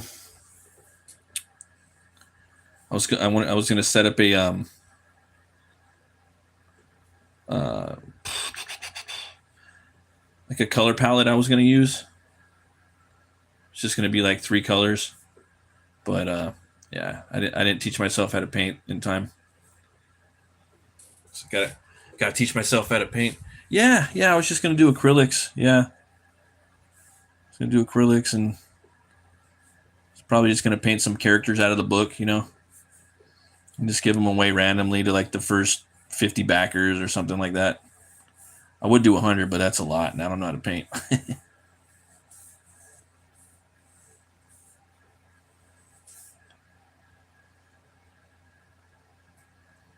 Yeah.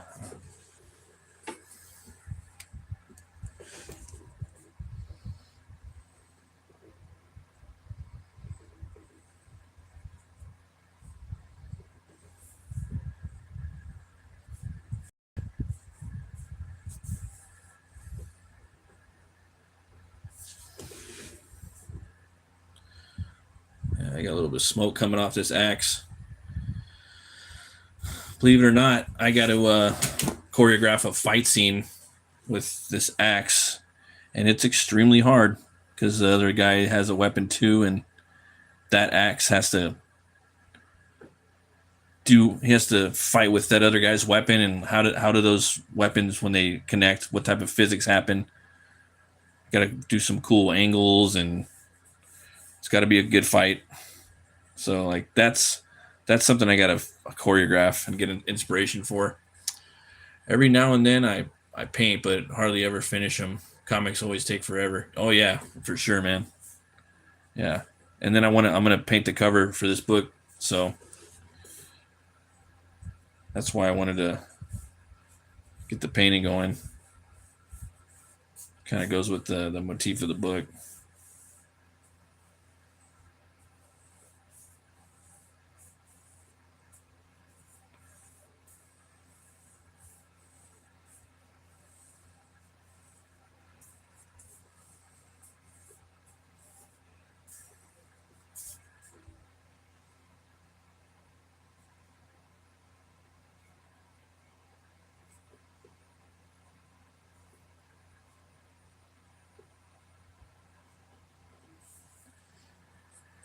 Oh yeah, Biz. Yeah, he's like the best.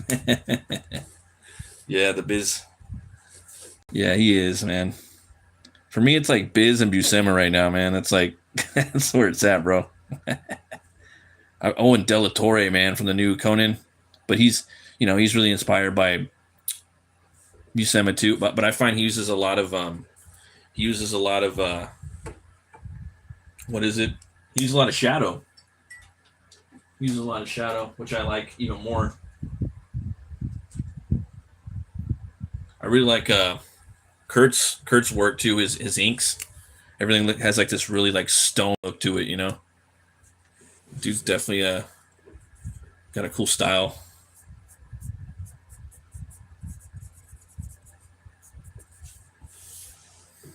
Yeah.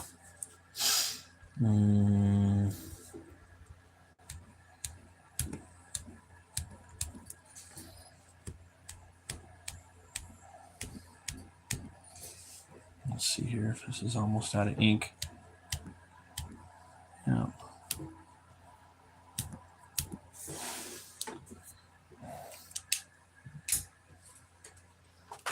I'm trying to make a big old mess.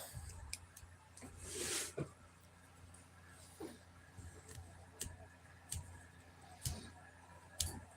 want there to be like cinder.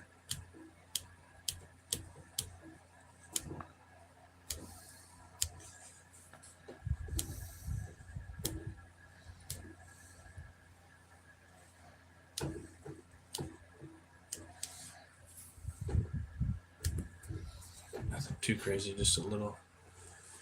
Yeah, that's what I like about Biz, man. And then Omer Glitch was telling me about that guy,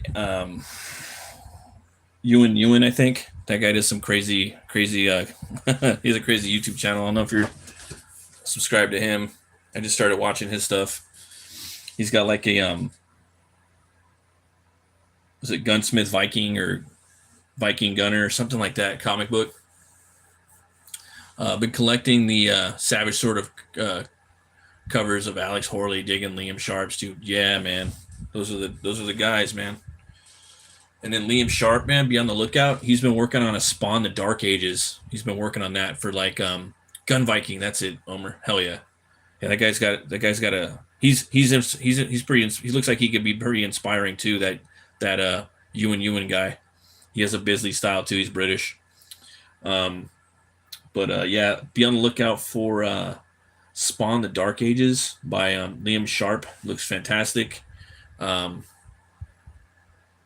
oh, okay, so you know all about that then. Um, yeah, be on the lookout. That's going to be coming out pretty soon too. Liam Sharp's Spawn: The Dark Ages. I think it's a 3 or 6 parter.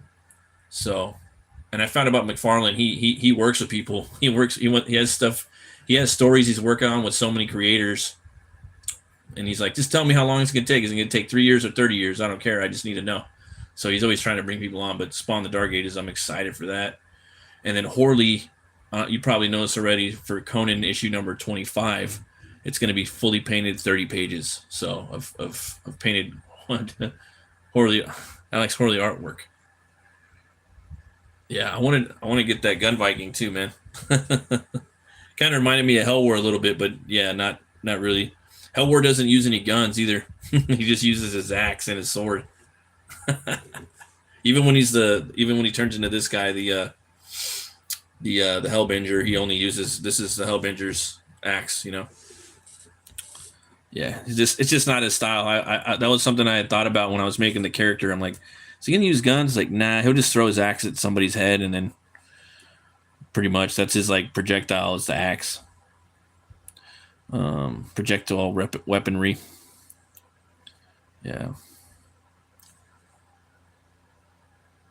Yeah, Owen.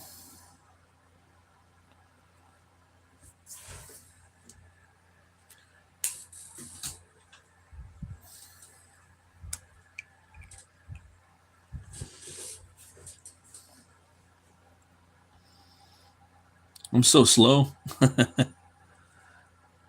That's the cool thing about these art streams, though, man. I can just chill and like talk and stress free, kind of. You know, it's the whole point. I don't have to compete or nothing.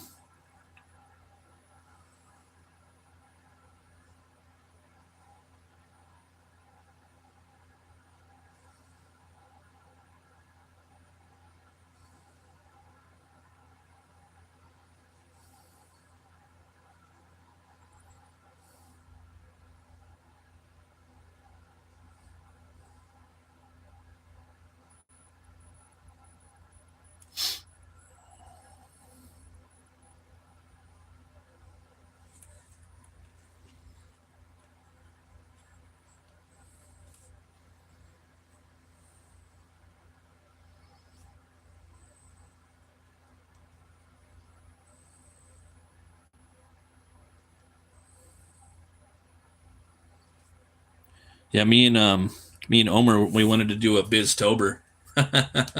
We just draw like Bisley stuff and Bisley inspired stuff. Yeah, I'm not gonna be able to do it, I don't think, though. But yeah, that'd be pretty dope.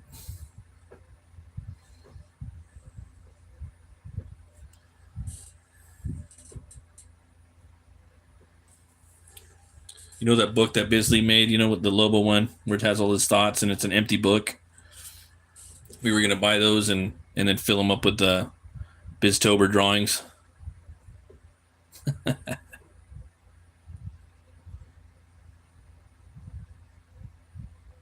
have been pretty dope.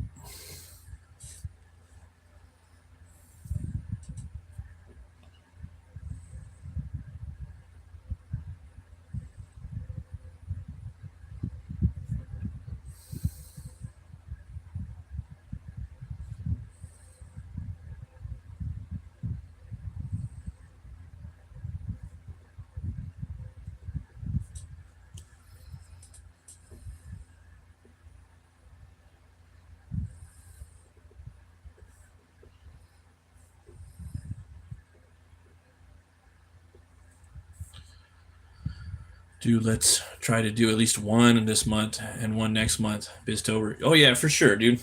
Hell yeah. And just set it up. Yeah. I'll probably draw Lobo just to keep it, keep it biz worthy, I think that's who I'd want to draw. Lobo or Slain. It's gonna be Lobo or Slain. I gotta start reading some more Slain. I got the Slain for my birthday. barely got to even get into it. That interview with Bisley was awesome. It came on like a few months ago. So cool.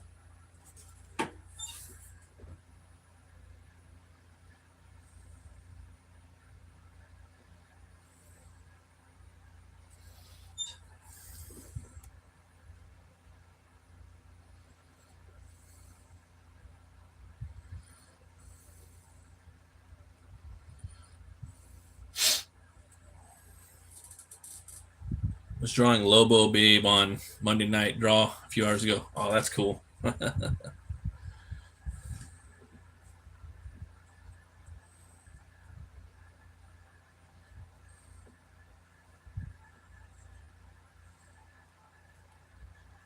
Lobo Babe.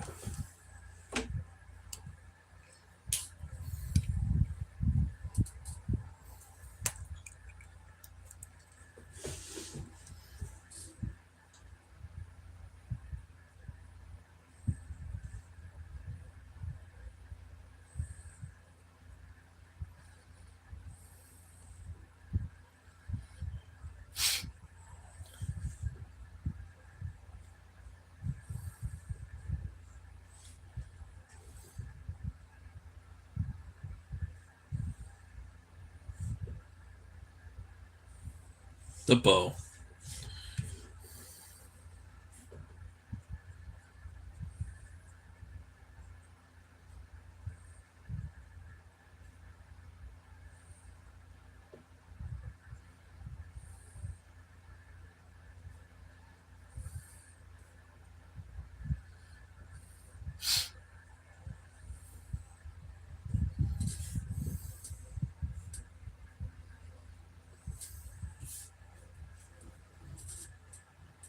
You know, when Lobo went trans before that was a thing. Oh yeah, I remember. Yeah, but he was just a straight chick in there. You know what I mean? Yeah, I remember that. That was hilarious.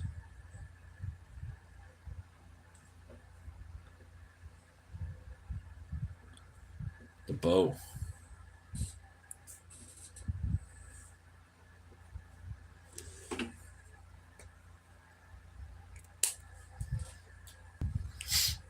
Uh,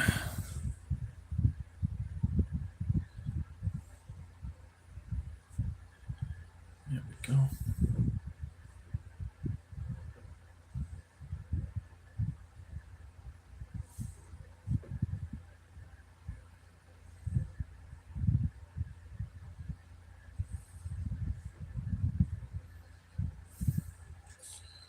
There we go. It don't look like an inch drill no more, huh? Dun-dun-dun-dun-dun-dun-dun-dun. He said, dun-dun-dun-dun-dun-dun-dun. Had to turn that real quick.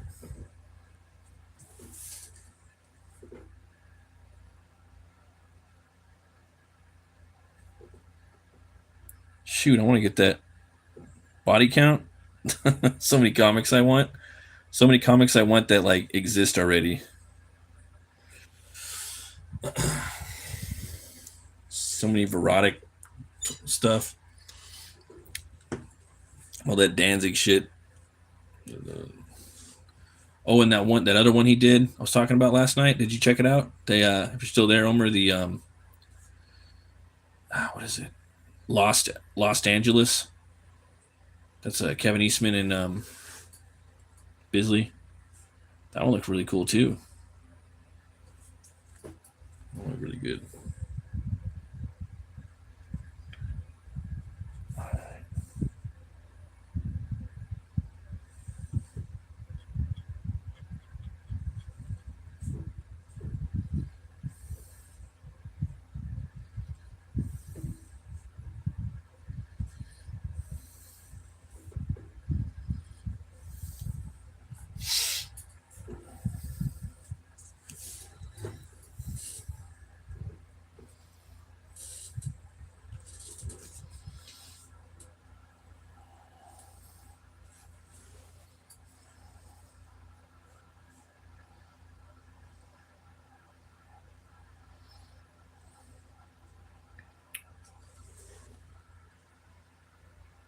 Oh, Skin Breaker. Yeah, I got it on my pull list, man.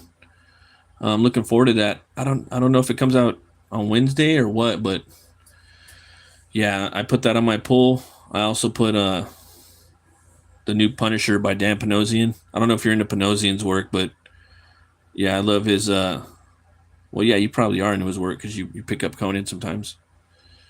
He does some stuff on Savage. But I love his inks, bro. His Panosian's inks are fucking awesome. He's a nice guy too. He's a big Conan fan. He's a uh, big old dog brother.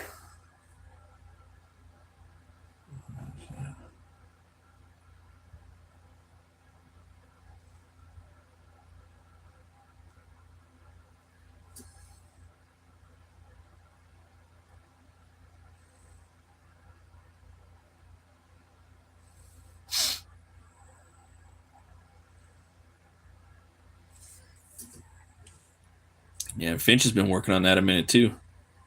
See, the thing is, you get like Finch to work with like Kirkman, and then you get like Sharp to work with McFarlane. Those guys, they're millionaires. They let them work on the books as long as they want, and they pay them decent. I think they probably don't handsomely reward them, but they pay them really good. Yeah.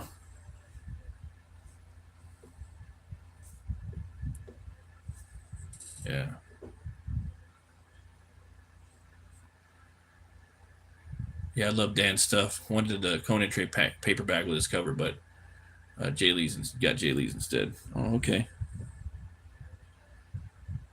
Yeah, I like his work, man. He's just really like fearless, with his inking approach. Then he uses all those tones on the zipatones and whatnot. And he's just like a big cartoonist too, really into Mad Magazine. You can see a lot of Mark Drucker in this influence. Hey, what's up, John? How you doing, brother? I'm drawing the Helbinger from my book Helwär. Um, yeah, it's like one of the last pages of my book. Got some spoilers up here, so I'm blocking that shit off. Yeah, and he's about to do some do some cleaving, do a little cleaving, I guess. On the next page, it's going to be a big axe fight. So, well, maybe an axe fight. I gotta do some research on axe fighting and yeah, the type of weapons they're going to be using. Maybe it's not just axes. So inspiration and yeah, that next page is going to be a bitch. What you been up to, John? You working on the new GP or what?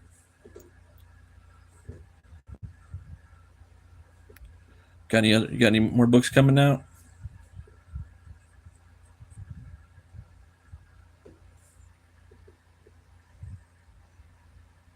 Oh, no shit. Oh, fuck. Sorry about that. Yeah, it's hot today too, huh? I've been out in your part of the woods like a lot this last year, dude. My brother moved out to Corona, and he's got a pool, and then his and there's an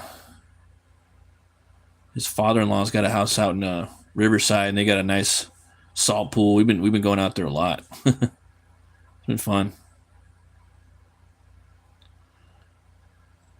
So like, damn man, where's Dillard at? Barbecue again, man.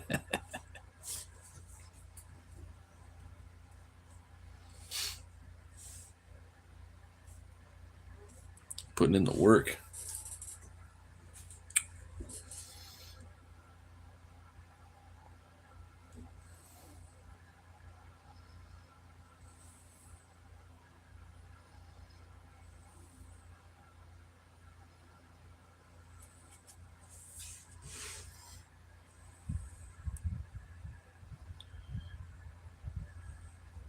I'm afraid to go out in the sun though.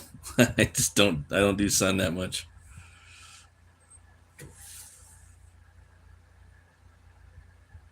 Yeah, Los Angeles looks cool. Exactly. It's like Aztec gods taking over Los Angeles, I think. Simon Bisley. Eastman.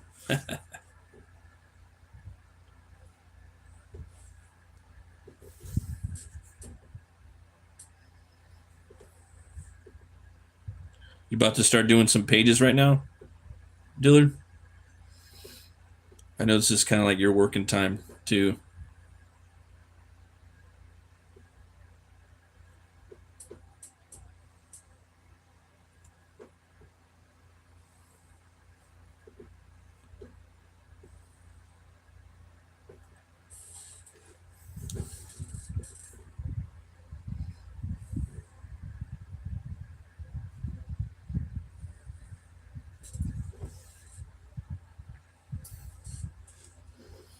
This guy's got a little. I forgot. It's crazy when you're drawing stuff. Gotta draw things a little smaller. Yeah.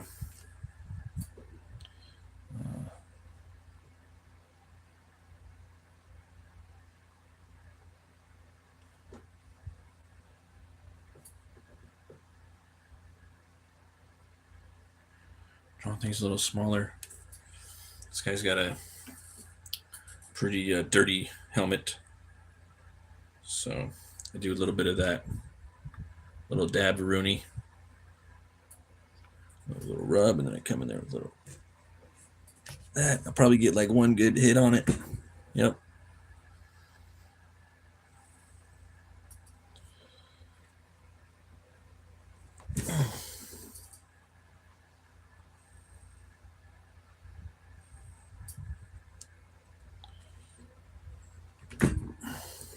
That'll work.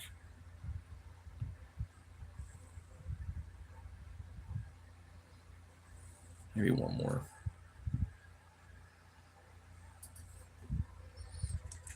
Yeah, that's better.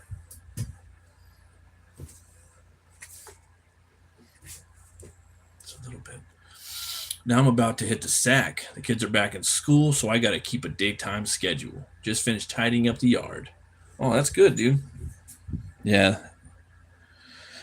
Yeah, the daytime schedule's the best, dude. 100%. I ain't gonna lie. That's the way to do it, man. This Orlock shit is fucking killing it. But you know, you know how it is. I'm gonna get in there sometimes. Well, shoot, man. It was good talking to you, brother.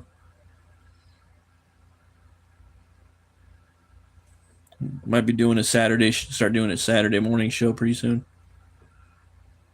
Comics and coffee shit for like an hour.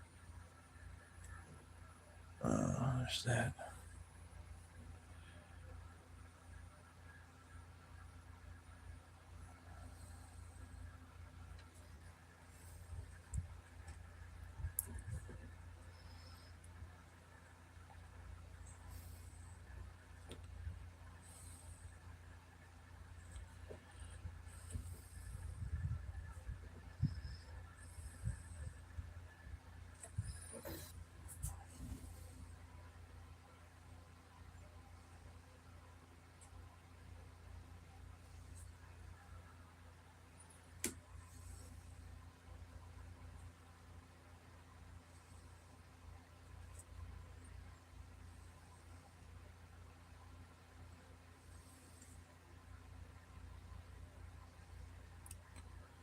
I get stupid.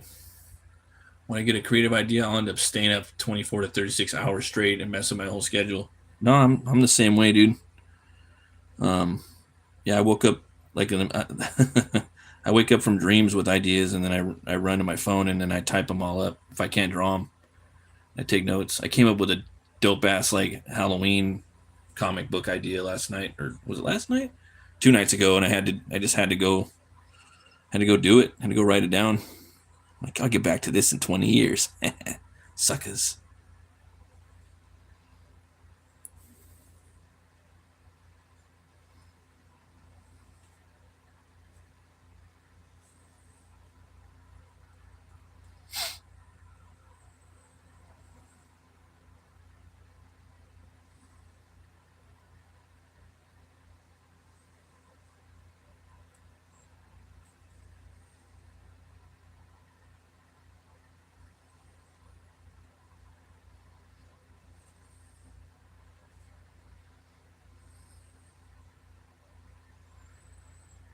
20 year. 80 year ago. You know how it is.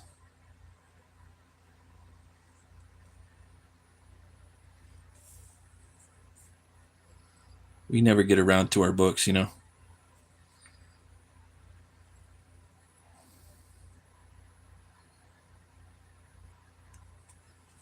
Gotta get like the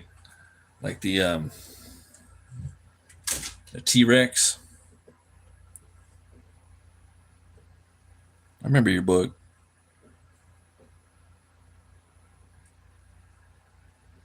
Got to get in there though, even if it's a couple hours a week on it. Got to start chipping. Chipping ain't easy though. It's like Drawn Sword. He's chipping away at his stuff too. No, everybody needs a clone, bro. I hear you. We all need a clone. It's like everyone's talking about AI. It's like, man, why can't we start focusing on clones? Yeah. Give me my clone. Clone now, please.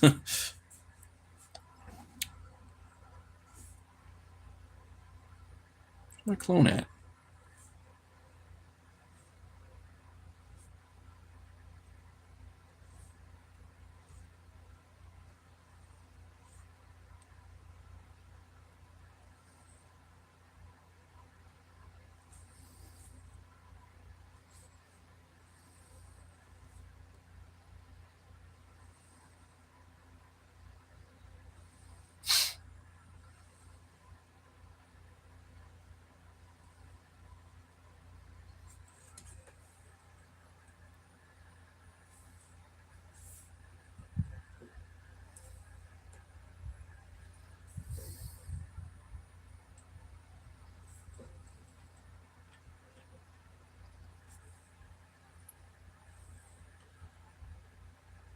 All right, man. I'm gonna go take a painkiller and get some sleep. See you around, hopefully soon. Yeah, man. Absolutely, brother.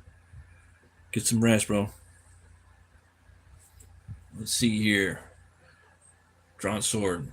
Yeah, figuring out roughs for a fight scene while watching you. Oh hell yeah, yeah. See, that reminds me. Yeah, you're like me when it comes to that. You like fucking fight choreography. You know, that to me that's a big thing for comics, dude. I'm really into the fights. You know, there's a lot of fights in this book too. The book's like 100 pages, but there'll be pages where it's like 5 pages just of fight, so there's no dialogue. You know, because it's in comics you get that like that hall pass get out of jail free card where you can have people have like whole conversations while they're fighting, you know, like just you know. But in real life, when you're fighting, you know, you're not really talking too much. Hey, how's it going, Everest? I have no clue what I've come across, but what do you draw? Oh, you're drawing this. Oh, thanks, man. This is well, I'm Batt Murk, the metal cartoonist. This is my character, Helwär. It's going to be a page right here from my comic Helwär. It's coming out hopefully in March. I've been working on it for a few years now. And this is the Helbinger. He turns into this character. So that's what I'm drawing is this big, it's a Viking bounty hunter. And he's on his last mission. Takes place in the 90s. And his name is Batt Helwär. He's a blacksmith, a bounty hunter, and he's a guitar player in his own band. Kind of like Eddie Van Halen, but, you know. And he's on his last mission, his last bounty. He works for Helnora of Helheim. She's the goddess of hell. And she has his brother Wreckbolt. His brother Wreckbolt. He's locked up in prison. He's been in prison for like 1,000 years. So he's got one more job to do, and then he could let his brother out. And then for him and his brother, they can just, you know, hang out.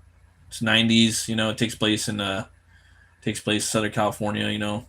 90s metal scene. So you got like, you know, all those metal bands. A lot of them were like you know, like the Guns N' Roses and, you know, Motley Crue shit. But his band is a Viking metal band that's out in LA playing, so it's a little different. But the whole scene, I think just the 90s is a cool time, and all the bands in Europe. So You do get it. You do get some European band in this as well, but and you've just earned yourself a sub. Oh, thank you, man. Appreciate that. Uh, JAH Euphrates. No, So yeah, if you guys are into to that type of stuff, comic books, uh, comic book reviews. I've been doing a lot of like sword and sorcery, like Conan the Barbarian reviews on this channel, but I do all comics. Sometimes I have other people come on, promote books from other creators. Just kind of trying to build a community over here, to be honest. And I'm doing live draw streams now. So I've been on YouTube for 5 years, and just 2 months ago, I decided to start really leaning into the live draw streams, and it's pretty freaking fun. Get to just hang out and chill. Um, I wish I had started drawing this on live streams years ago. This book, that way people could have kind of been there while it was happening for a little bit. But yeah, I didn't. So now I actually got to put this one here. It's not too spoilery. I do got 2 panels up here I'm covering with this, so you can't see what's going on.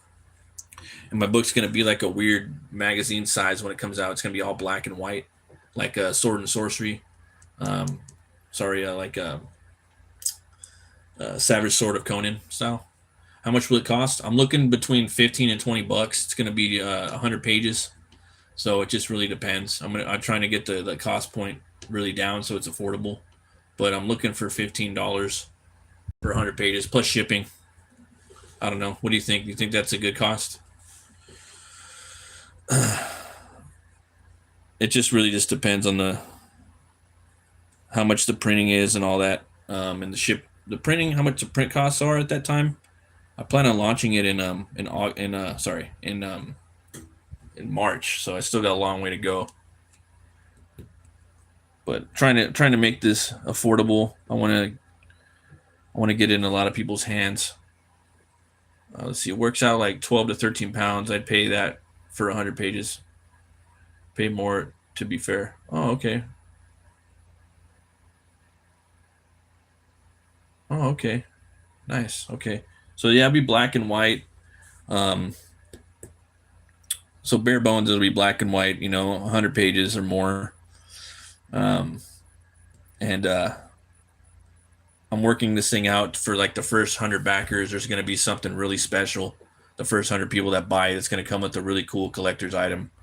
That's not something you would normally get from a crowdfund, and it has to do with the way that the book is the way the book's presented. So it's kind of part of the story of the book. So, and that'll be just for the people that back it. I'm gonna probably launch it on every site simultaneously: Kickstarter, Indiegogo, and Fund My Comic, if possible. And if I can't hit my goals from these crowdfunds, then I'll save up and I'll make the book and I'll print it myself. And it might take many years, but it's gonna come out. So. Yep. Never gonna stop. Yeah, that's cool.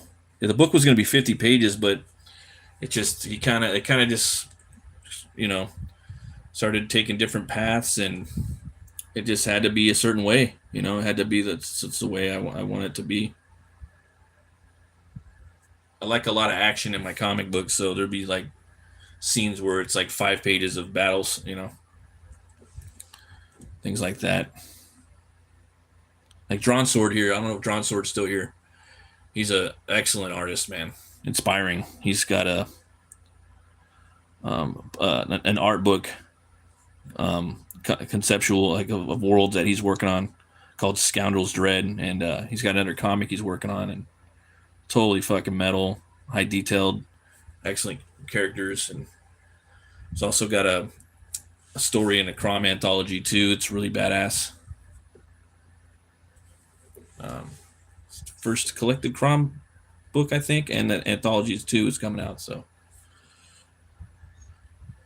but yeah, fight scenes. We're talking about that. Fight scenes are really fight choreographies.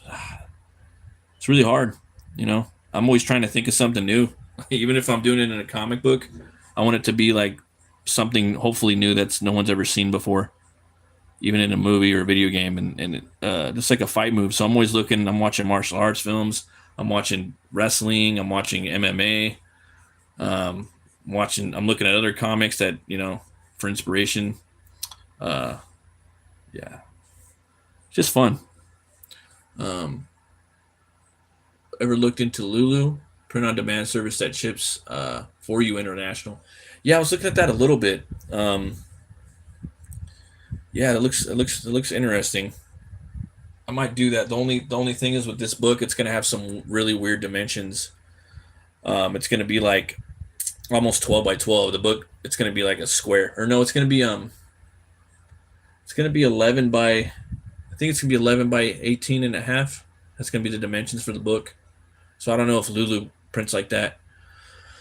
I'm gonna be going with Mixum too. So they have this really cool paper I want. It's like that, you know what I mean? That cream paper, Oh, that stuff's awesome. And I'm gonna do it black and white. It's not gonna be. I want to do it uncoated paper, so it's really rough. The black and white inks. That's the way I see it. Got a vision for it.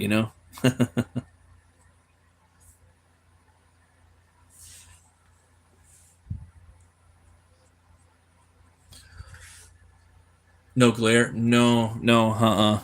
No. No. No. I didn't want to do any gloss this time, if possible.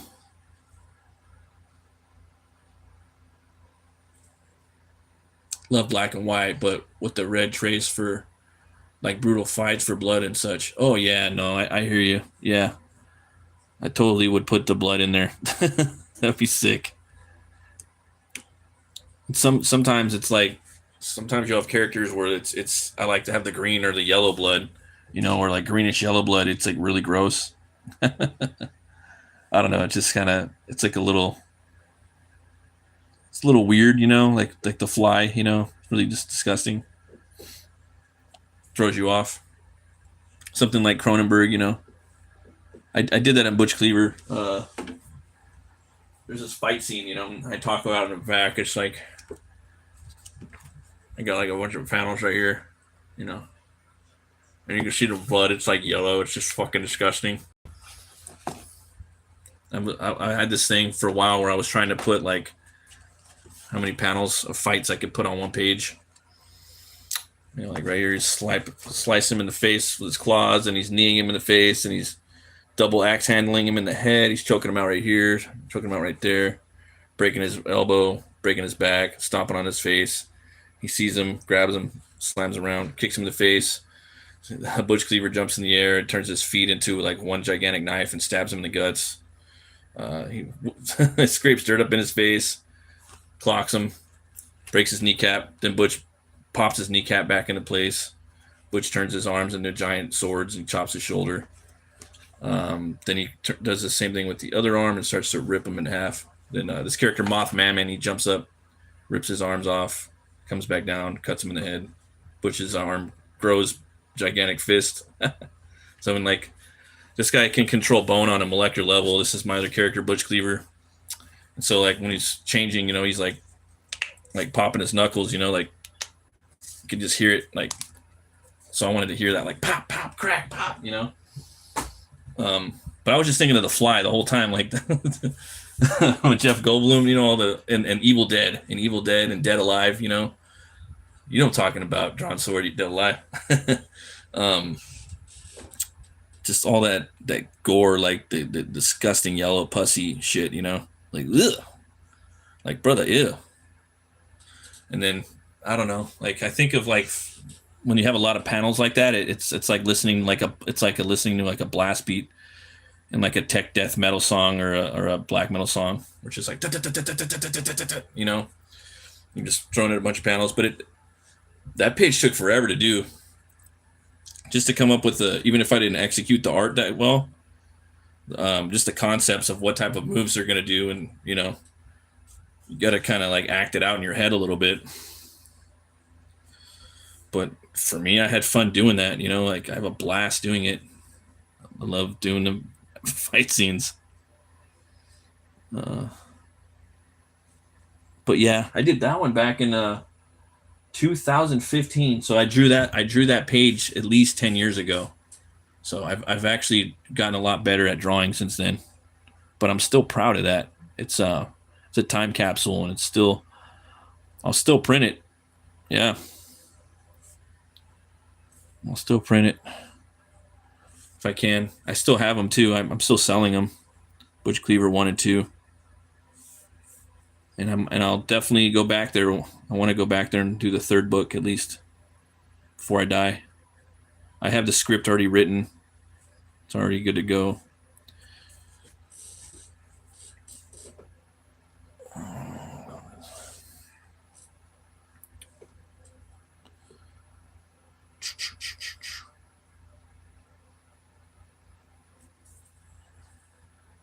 This is my boomstick. Yeah, loads of panels. Oh, dope as fuck. Oh, thanks, man.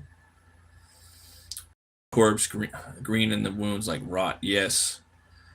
Um, I mean, not gonna lie, for something you say is old still looks amazing. Oh wow, thanks, man. Yeah, and like I was even the coloring, I would do it differently now. There's so much shit I would do differently now.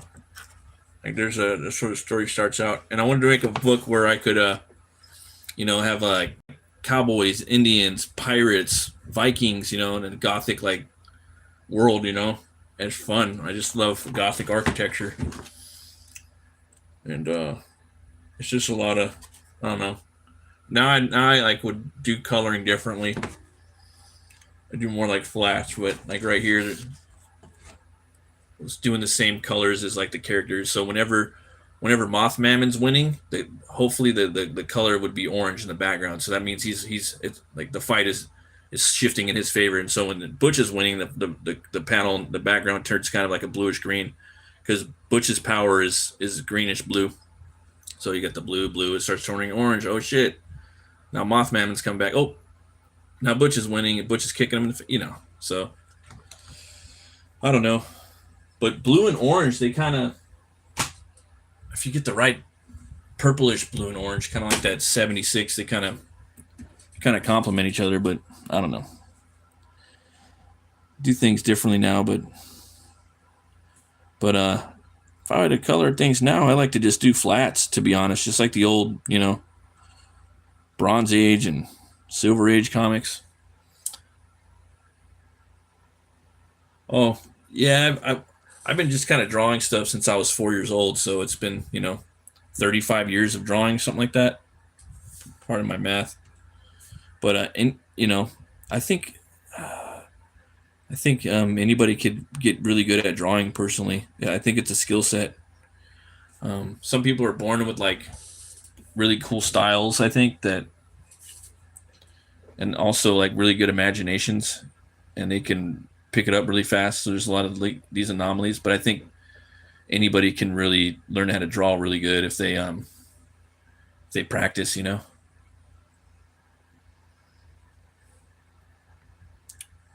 Yeah. So for something like that, I need to do like I need to choreograph it.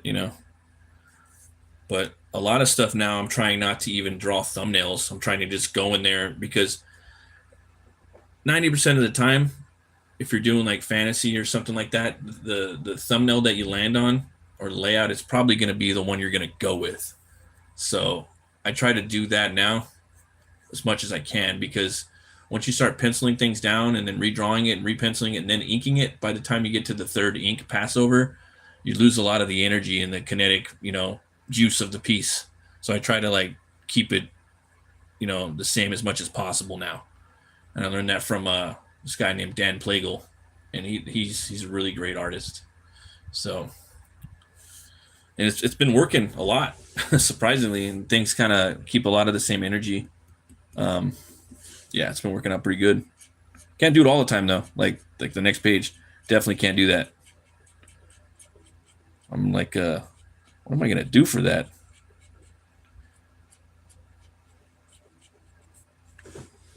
Let's see here.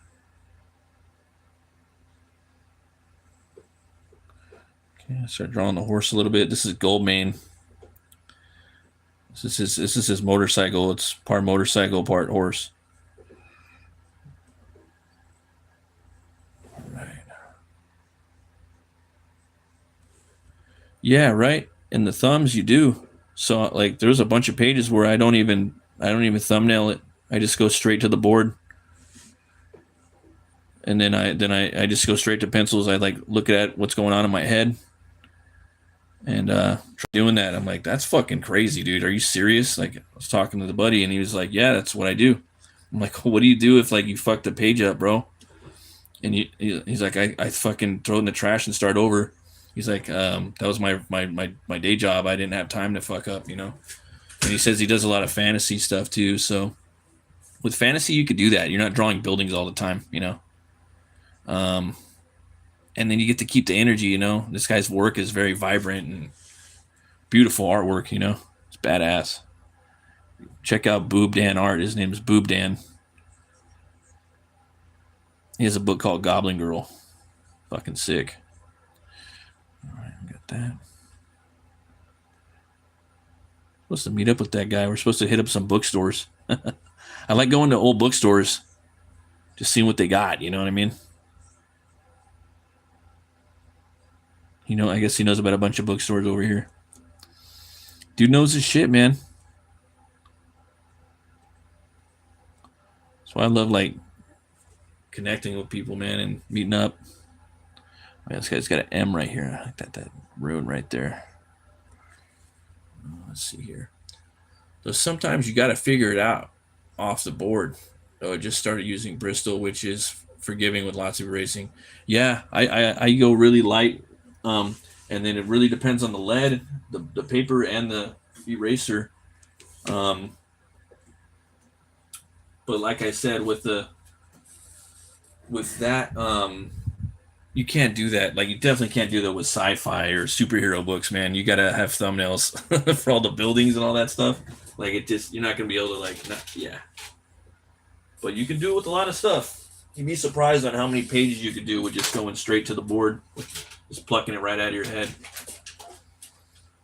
Oh man, I have these new erasers by Tombow. Man, they work so good. You draw light and just kind of erase a little lighter. Works out great. The Tombow erasers are freaking awesome. The little square ones. Obviously the you know which ones I'm talking about. The thin ones that you click. You could do the highlights and veins and stuff. And roots and tree roots, and there's those ones. But Tombow makes these little square erasers too that are perfect, man, for drawing. They work really good. But I was listening to an interview with Bernie Wrightson, and we didn't get enough interviews from that guy, man. We didn't get enough interviews from him or Frazetta. And he was saying that he could draw like exactly what's in his head. And I'm like, wow, like I can never get exactly what's in my head. I get like 50%, you know. But now he's like, no, I get 100%. I could just see it right there. It's a freaking master. I really want to check out the original Sin City comics. I love the whole grungy dark vibe. No, those books are awesome, man. I have a few of the Sin City books. Yes, dude, they're excellent, and they have two different types. Like I went to this place called the Art Supply Warehouse.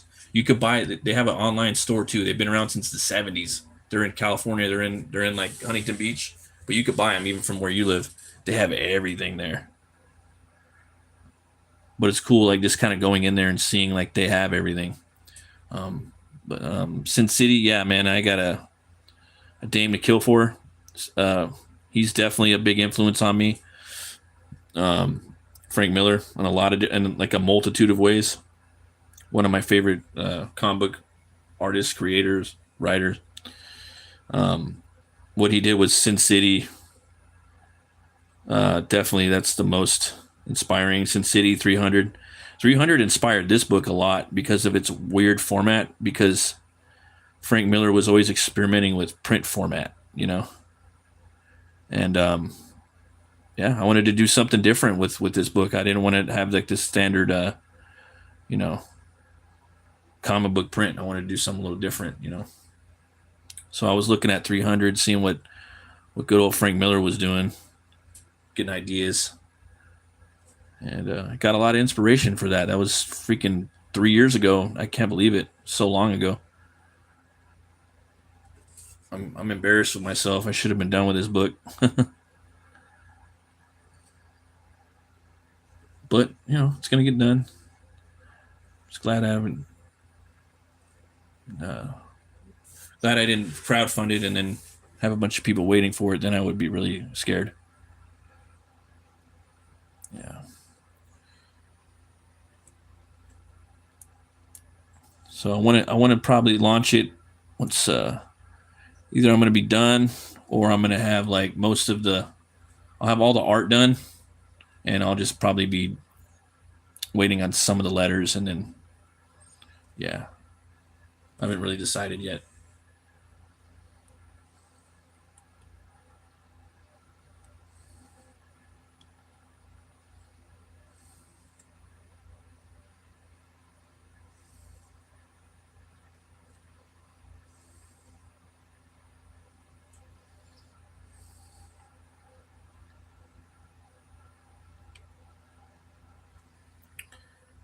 I can't believe you stream like this late. Great work as usual. Hello and good night. I'm off to bed. Oh yeah, yeah. It's yeah, it's pretty late.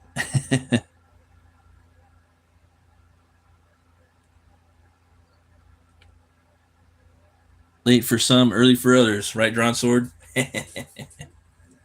Yes, sir. If you guys are into comic books and comic book reviews, tips on how to make comics, you might like this channel. Might not, but consider subscribing. Join the community. And I'm doing draw streams. Let's see here.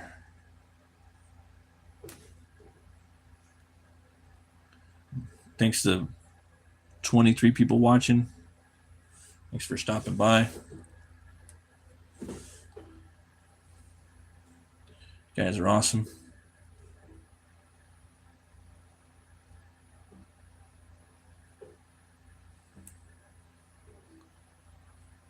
Thanks for stopping by, Drawn Sword. It was cool seeing you.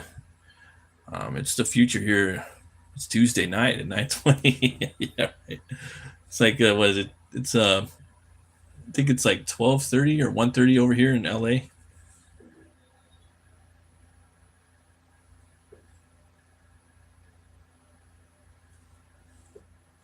Yeah.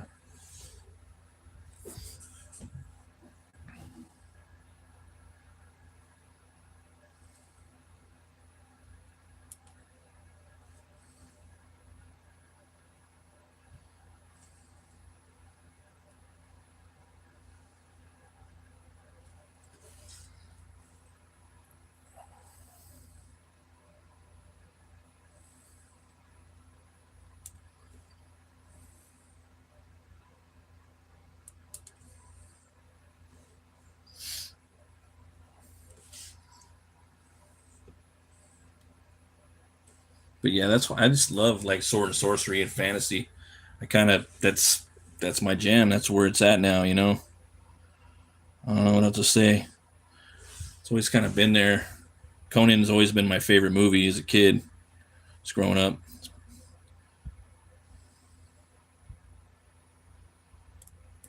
And now I could kind of make worlds. It's like, I don't ever want to go anywhere.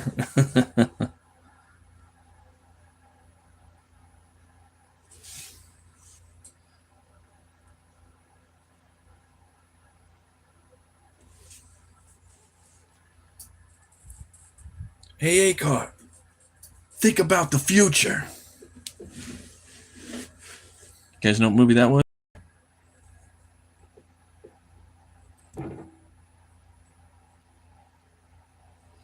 Let's see.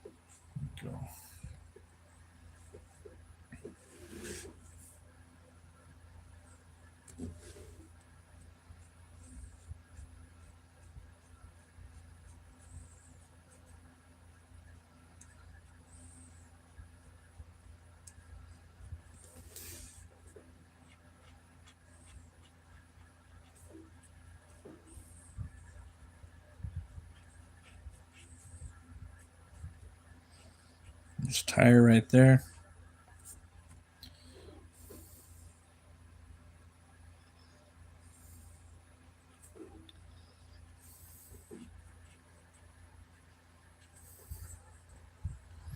There we go. I might even have some steam coming out of his nose, but I'll probably add that later.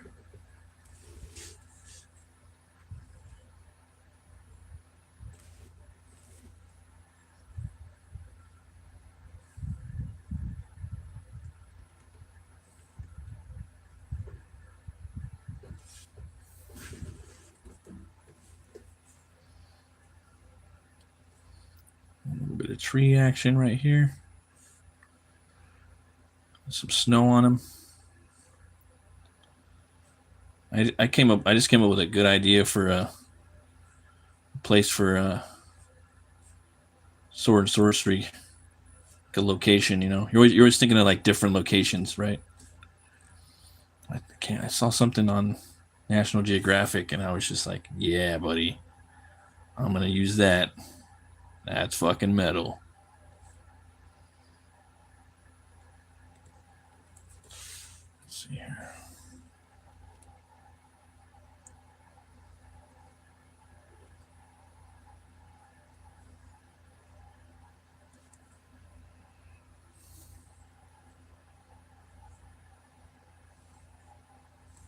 I guess they're gonna be making the new Hobbit movie. Looking forward to that, dude. A new Gollum movie. Got my kid all about Lord of the Rings now. I have to watch those over here. Start watching them in November, and then we just watch all 6 of them through Christmas. Just put them on in the background, even if we're not fucking watching them. It's like do like start watching them like on Thanksgiving Eve and Thanksgiving Day. Then do like a Christmas decorating party for the tree, Christmas Eve, Christmas Day, and then New Year's Eve. That's already like 6 movies. It's like the whole Hobbit trilogy and Lord of the Rings trilogy. Yeah.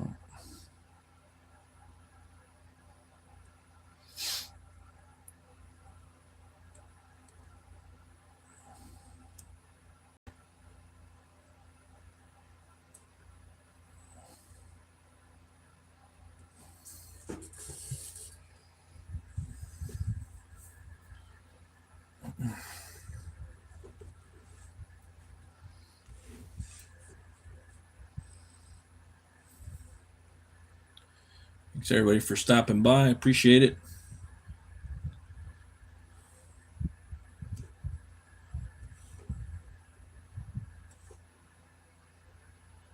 Oh yeah, the appendices. Oh yeah, yeah. I watched all those bad boys. That's another reason why I got to get a new DVD player. I have a pretty sizable DVD and Blu-ray collection, but I've had to put them away. But my neighbor dude actually bought me a DVD player. So now I just need that, and he bought me a recordable one. I can record DVDs. I'm like, fuck yeah, dude. Fuck yeah.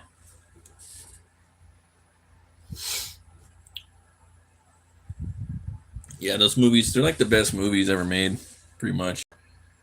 It's like the Lord of the Rings, The Hobbit. A lot of people hate the Hobbit movie. I fucking love those movies. Yeah, Lord of the Rings, The Hobbit movies, and Conan the Barbarian. Oh, Drawn Sword. Did you see the Deathstalker trailer, bro? Oh, man. Tell me you've seen that trailer, bro.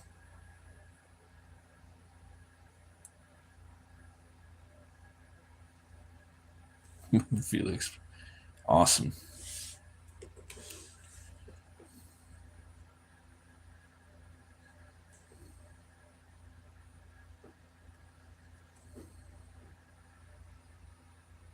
Yeah, it is a reboot. Yes. It's from the director of Psycho Gorman, The Void. Dude uses a lot of puppets, so I'm really looking forward to it. He says he made like 20 or 30 different like puppets for the movie, like monsters. It's really gory. Slash is producing it. Looks great.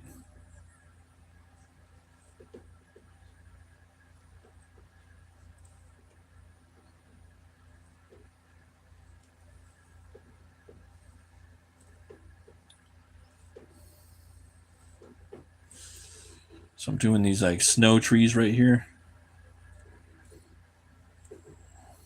It's covered in snow.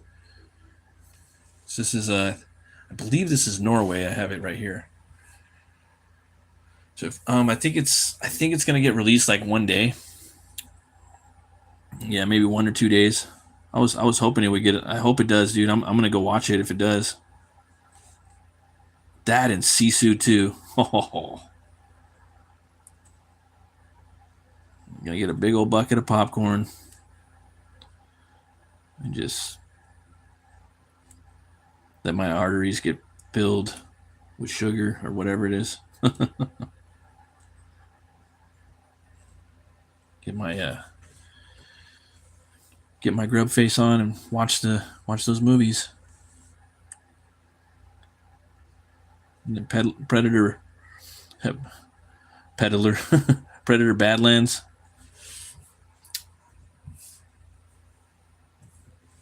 That one too. Excited for that one. Drawn Sword. Did you know that the new Predator Badlands is inspired by the director Trachtenberg? He was saying like big influences like Conan the Barbarian, Shane the Western, and Shadow of the Colossus, and Drax the Destroyer. Those are his like big influences for that movie. I'm just like, wow, that's so cool. So I always wanted a Predator like movie where he's the main antagonist. I always thought you could do it in English too. It would look kind of weird. A lot of people don't like that though because they like the rawness of the Predator and the intensity where he's just kind of quiet and taking people out. You know, I respect that, but I also feel that you're not going to really capture the magic of the first movie. You know, so um, yeah, young Conan the Predator. Yeah, see, you get it. When I tell people about that, they're like, "Oh yeah, okay, that might be good. It might not suck so much." Yeah.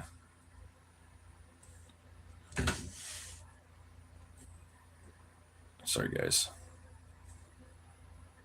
Try not to make the camera shake too much.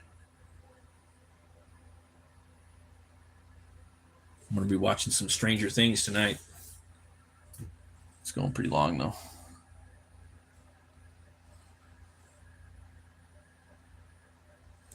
Trying to get a good start on this where I can get most of it done because I still got 2 panels up there. I got to draw the background. Um, yeah, and I'm trying another new thing now where who was it? My buddy Preston has a Vado, and this guy I follow online on Twitter. His name's Isaac Bell. He's got a really badass comic called Metal Shade series. I haven't picked up any of them. I'm gonna get them though, but they look fucking awesome. But homeboy was saying that he pencils like 20 pages. He does like a whole comic, like 28 to 30 pages, and then he inks them all. I think he inks them. I think he pencils traditional, and then he scans them in and inks them digitally because they look really fucking clean and good. Like really, yeah. But the concept, I'm just like, well, maybe because normally I do I pencil the page, then I ink a page, pencil, ink, and these guys are like, nah, man, pencil it, then ink it. Like pencil like a mass abundance of pages, and then ink them. I think my buddy Preston does like 5 to 10, and then he inks them. I'm gonna do 3. No, I'm gonna do 5. So, but it's been working pretty good. I think I got up to 3 pages, and then I stopped. I wanted to ink this live though. I wanted to have something to work on tonight where people could see this. See me make the book a little bit. Yeah, right. Exactly. He was putting out some cool videos. Do you have any of his books? I know he was talking about putting out like a trade paperback of everything. He's gonna do like a Kickstarter or something because his universe is growing. You know, he's got like a character called Crypt. I think looks fucking dope. Yeah, I haven't. Yeah, I haven't.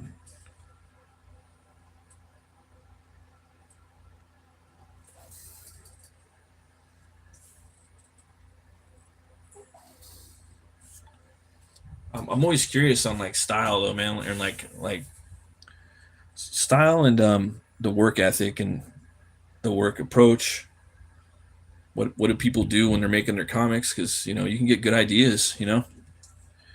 And the thing about too about penciling all the pages and then inking in them, or pink or penciling a bunch of pages and then inking a bunch of them, is it helps with the flow and the energy of the story. Like you're telling it, and then you can you know you don't have to stop and worry about the inking it because that could kind of take you out of the flow of what's happening in that chapter of the story or that that scene that might take a few pages. So yeah, I think I'm gonna do that now. You know, yeah. The next book I'm working on with my buddy, I don't think I could really ink any of those pages live, but the next book I work on, I'm gonna start inking. Definitely gonna be inking a lot of my pages live for a lot of my comic books. Not all of them, but probably about half of them. So people could kind of get in there and see see what's going on. I think that's very important. It's important.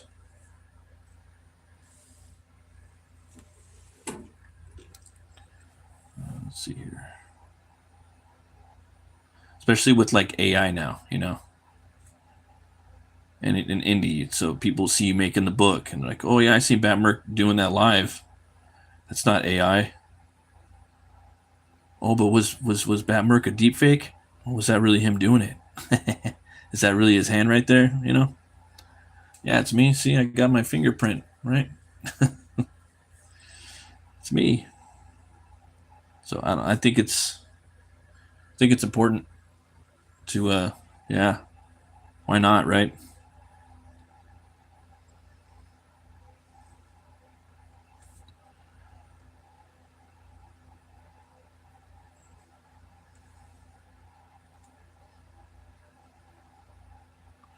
Draw a little bit of horns right here. He's got a little bit. This guy's got a lot of horns. So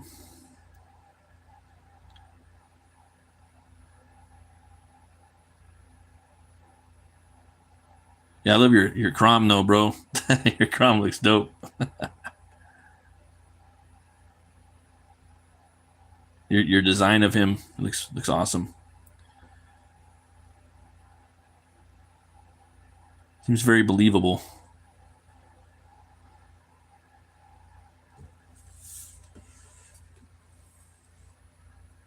Thanks to the 22 people watching. Appreciate it.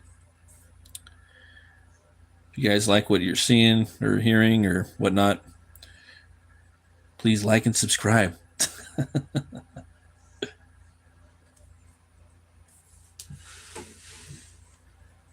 Do I want to? Yeah, I'm gonna black this whole thing out right here. I think that'll be fun. Yeah. And when I do this, I'm not gonna do it completely black. I'm gonna go in there. I'm gonna leave little, just random little white shards. I'm just gonna do this, kind of chip away at it. I like the way that looks. There's like little sinews of light kind of shining against the bark of the antlers, like that. Kind of started doing that with this book over the last few years. Just like the way it looks. See something like that a little bit, so it's not completely black all the way in there.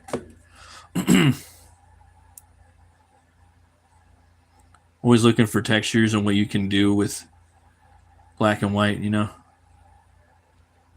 Sucks too, because sometimes you draw this really cool page that you think's cool, all this detail, and there's just too much detail. So you got to go back and you got to rethink the page because it's all about the storytelling. And if it's everything's too much white or too much black, it can really just mess up the experience for the reader. Yeah, there we go. Kind of barky. And then these are like moose horns right here. So they're a little kind of furry, you know. Yeah, different ones.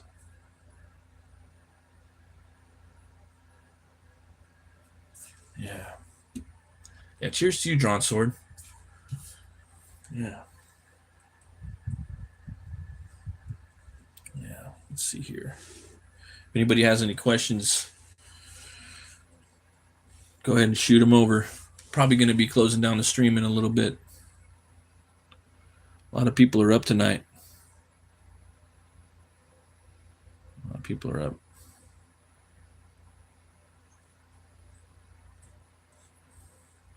I think it's because of the holiday, maybe. Not quite sure. And then this tree right here.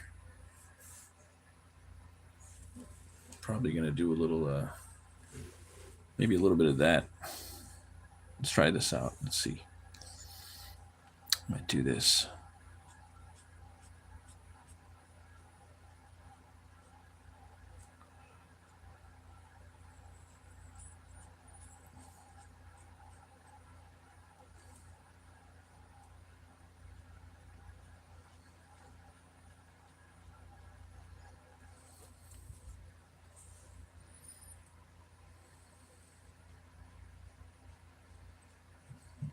Questions if you want, or you can just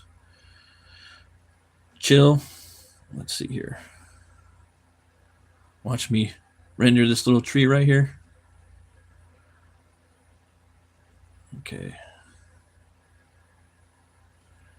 There's that.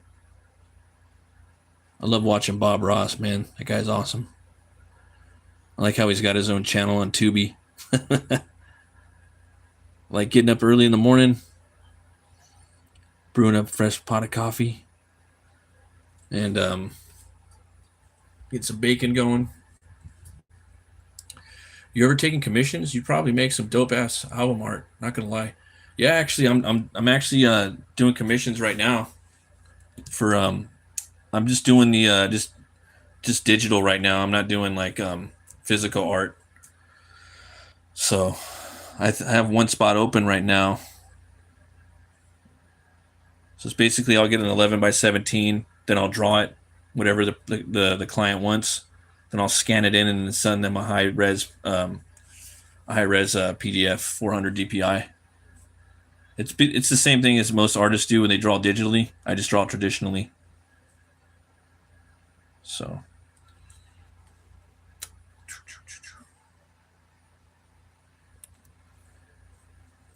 yeah, it's I don't know, man. I like to draw traditionally. Takes longer than the whatchamacallit, digital. You got to kind of commit to the bit. You can't you can't click clone and click back and kind of you're married to the piece, you know. And then if people want to keep the piece, like the actual piece, then that's a different conversation. I end up keeping the original art. If they want the original art, then that's another dialogue that we'd have to have. But I'm not going to charge that much. I don't think so. Oh, there's that.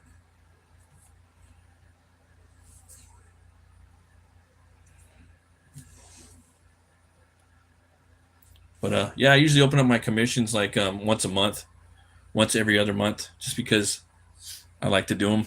I just like to do like a pinup, and it's fun. I like to collaborate with people, you know. Like I'll do a layout, and then like pencil the layout. If they like it, cool. Then I ask them, all right, let's move into pencils. Then I'll do the pencils. If they like that, I say, all right, cool. Then they'll pay me half the payment. Then I'll move on to inks. And if they like the inks, So you like that? It's cool. If they need me to change really like anything, I'll get in there and change what I can. Obviously, I can't change too much stuff because it's a traditional piece. But yeah, then they pay me the other payment. That way, I get paid for work all the time, and then you guys are constantly getting, clients are getting, like, we're both getting taken care of the whole time, and we're both collaborating, we're both commenting back and forth, you know. Yeah, a lot of people are watching tonight. I think it's because it's the holiday. Yeah, just working on a little Helwär piece. How you doing, Bancroft? Drawn Sword, and he's got some, Drawn Sword graphics. He's got some killer artwork. He's over there on your side of the ocean. Yeah, you gotta check out his work. It's awesome. It's draughtism at its finest. Let's see here.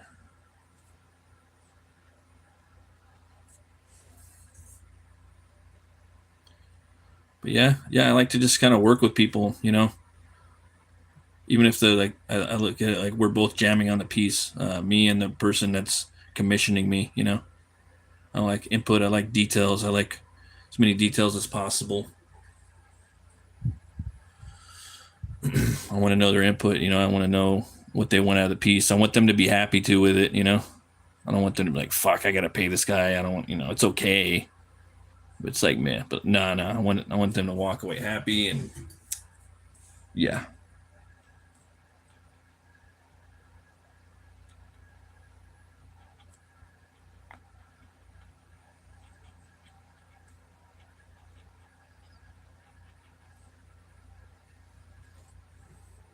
I've had some people change the just flip the layout. Like, I made a whole layout and they took the picture and then they just flipped it, then they cut it in half and they moved it around. Like, hey, fuck, you want to do that? That's fine too. You know, that's happened like once, but the guy really wanted that, so I did it. You know,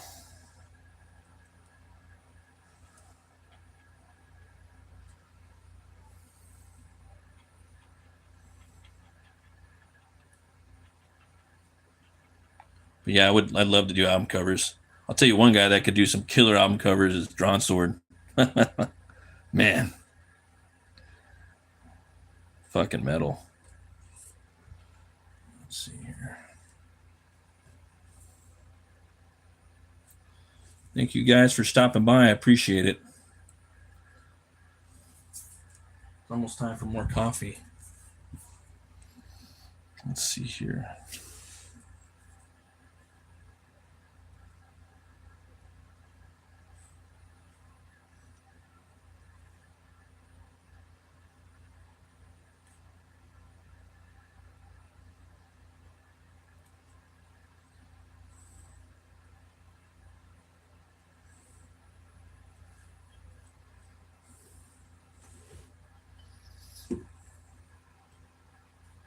Yeah, and this page is going to take a while. Then I'm going to have to go back, erase all this stuff lightly, and then I'm probably going to end up putting a lot of snow, like, in different spots. Like, the bike's going to have snow on it.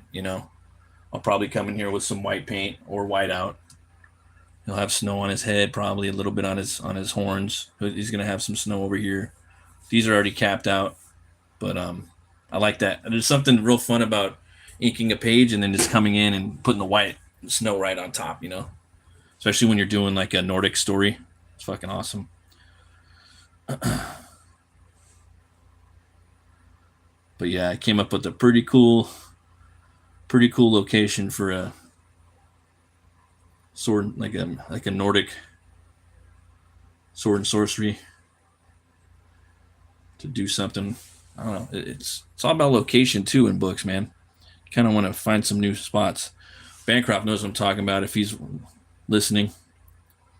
He's got some awesome worlds in his book, The Lucent. If you guys haven't checked it out, man, go check out thelucent.com. Fucking dope. I did a logo a while back. Let's see, Drawn Sword Graphics. I did a logo a while back for this Norwegian band called Flucht, and saw them live on YouTube with the logos, the big banner behind them. That's cool, man. Right, just seeing your work out there. Oh yeah, cheers, Bancroft. Yeah, Drawn Sword's from over there. He's over there from Middle Earth, bro.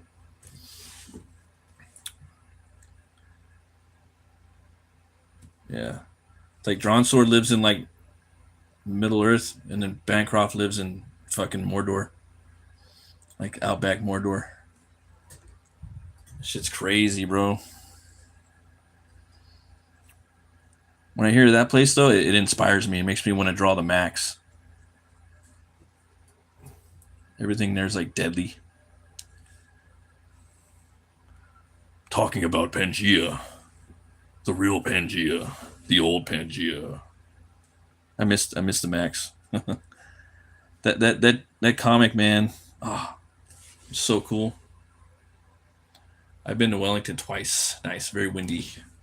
Yeah, I want to go, dude. I seen these buddies. They're like best friends. They took like the Sam and Frodo trip. You know, like the same route that they filmed the movie, and they hiked for like 2 weeks all by themselves. It's on YouTube. Pretty cool. Like hiking and going down. Like, I think canoeing, fishing, and they're dressed like hobbits the whole time. It's pretty badass.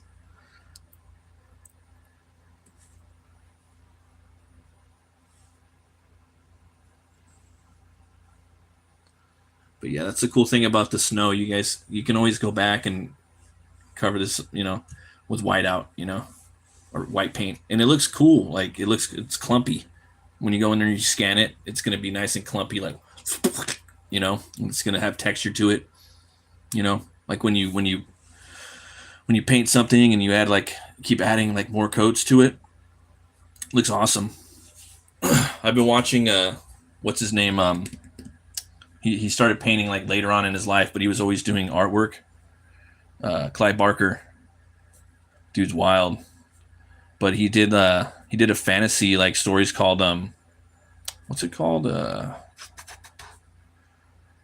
Starts with an A, Aberrat. It's kind of like Wizard of Oz or something. And dude made like I think 1,000 paintings or something like that when he turned 40. And that one was more like a fantasy. It wasn't like Hellraiser or anything like that. It was a little different.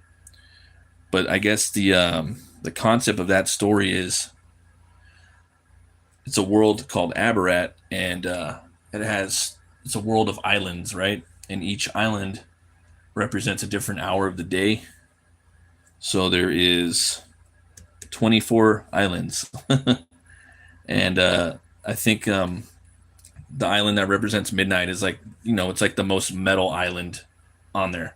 He's like it's got beasts and monsters and nightmare creatures and stuff like that.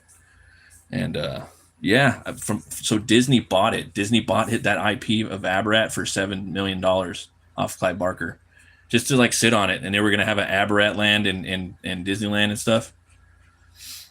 Um, but it's pretty crazy. But yeah, that guy he had his last interview.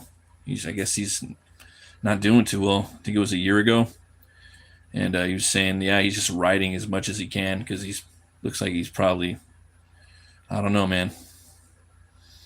Uh, he's writing tons of stories, but his night shift, man. That movie's pretty badass. it's like his version of it's Clyde Barker X-Men pretty much. And David Cronenberg is the main villain in there. He's the serial killer. He's like perfectly casted. I recommend watching it. I had just watched it for the first time like maybe a year or two ago on Tubi, and it was the director's cut. And my buddies that are fans of it, they're like, "Yeah, good thing you watched the director's cut. It's the best version of it." So yeah, go check out um, Nightbreed if you guys haven't seen it. If you guys are into like crazy dark fantasy worlds and like X-Men like team type movies, it's its own thing. Came out in the '90s and really didn't know how to market it, so it's kind of died. Yeah, but I think that dude, I think people really really gonna appreciate a lot of his horror and movies once he later on in life, maybe. That movie Candyman's crazy. He's like up there with Stephen King. His horror. And there was this pretty cool looking video game he wrote and did like a whole universe called Jericho. I don't know if anybody anybody ever played Jericho, but it's like biblical horror mixed with like Call of Duty. And I think it's about like a group of basically like Satanists, and there's this like Windy Willie. Hope you went to Papa Weta. Oh yeah, yeah. Wellington. Yeah.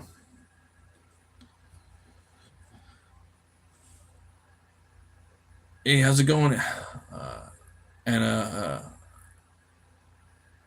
Yito from Italy. Yeah, man. I hear Italy's awesome right now.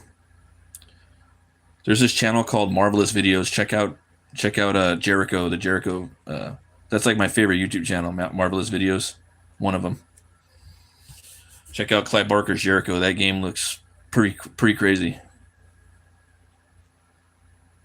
It's like about like Adam and Eve's son is like it's like this little baby that kind of he's like the sitting in this void, and he's the one that's kind of controlling like this he's basically the villain of the game, and you have to go like this team, they travel through time trying to stop this like death cult that worships him. It's freaking crazy.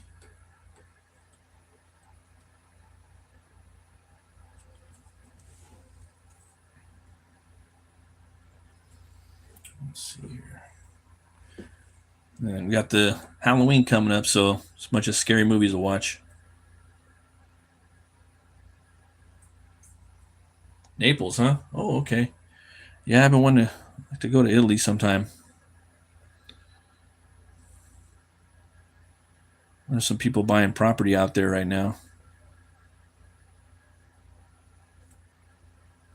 It's got a lot of stuff. I know that Tuscany, they're offering people to go there to pay them start businesses in some of the towns over there. Pretty awesome. Ain't gonna lie. Right? And they have organic food, Bancroft. They don't have all the slop that we do, right?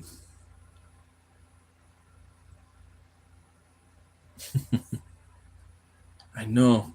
I was looking at the waterfront properties in Tuscany, thinking like, wow, if I had a business, I would move there right now.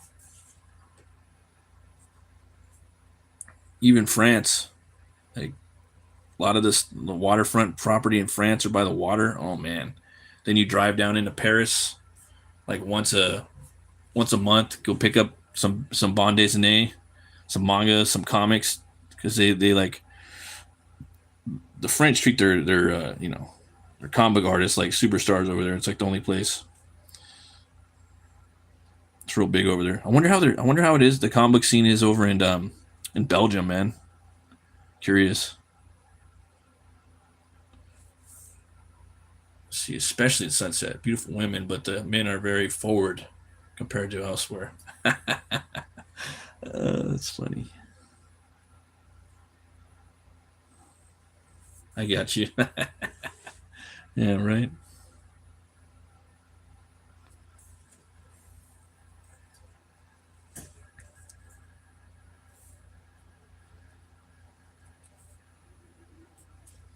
Yeah, so if you guys that are sub to the channel, I put in a like I was saying earlier, it's Sumerian September right now. My buddy Stygian Dogs, if you guys ever heard of his channel, it's pretty awesome. Check it out. Go sub Stygian Dogs. He covers Conan and Howard content. He was saying that it's Sumerian September, and so I like to do reviews on a lot of the new Conan books. So I'll be doing reviews, and said I'm gonna do some Conan live drawings. So I put in the community tab if you guys want to vote I put in there which Conan should I draw. I'm kind of intimidated to draw Conan, but I'm going to do it anyway. But I put young pirate Conan. I put Prime Conan in there too. Like when he's in his prime, that's the one that we see most time. And then I put King Conan. So I don't know if anybody voted here. I also put one on Twitter too. If you guys check out Batt Murk on Twitter, that's me. So I got some gates down here. I think so. Yeah. Trying to think how I want to do these. I'll probably leave them like that for now.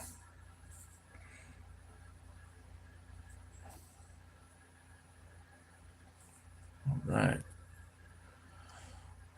Oh, thanks, Jeffrey Chitterden. I appreciate you stopping by.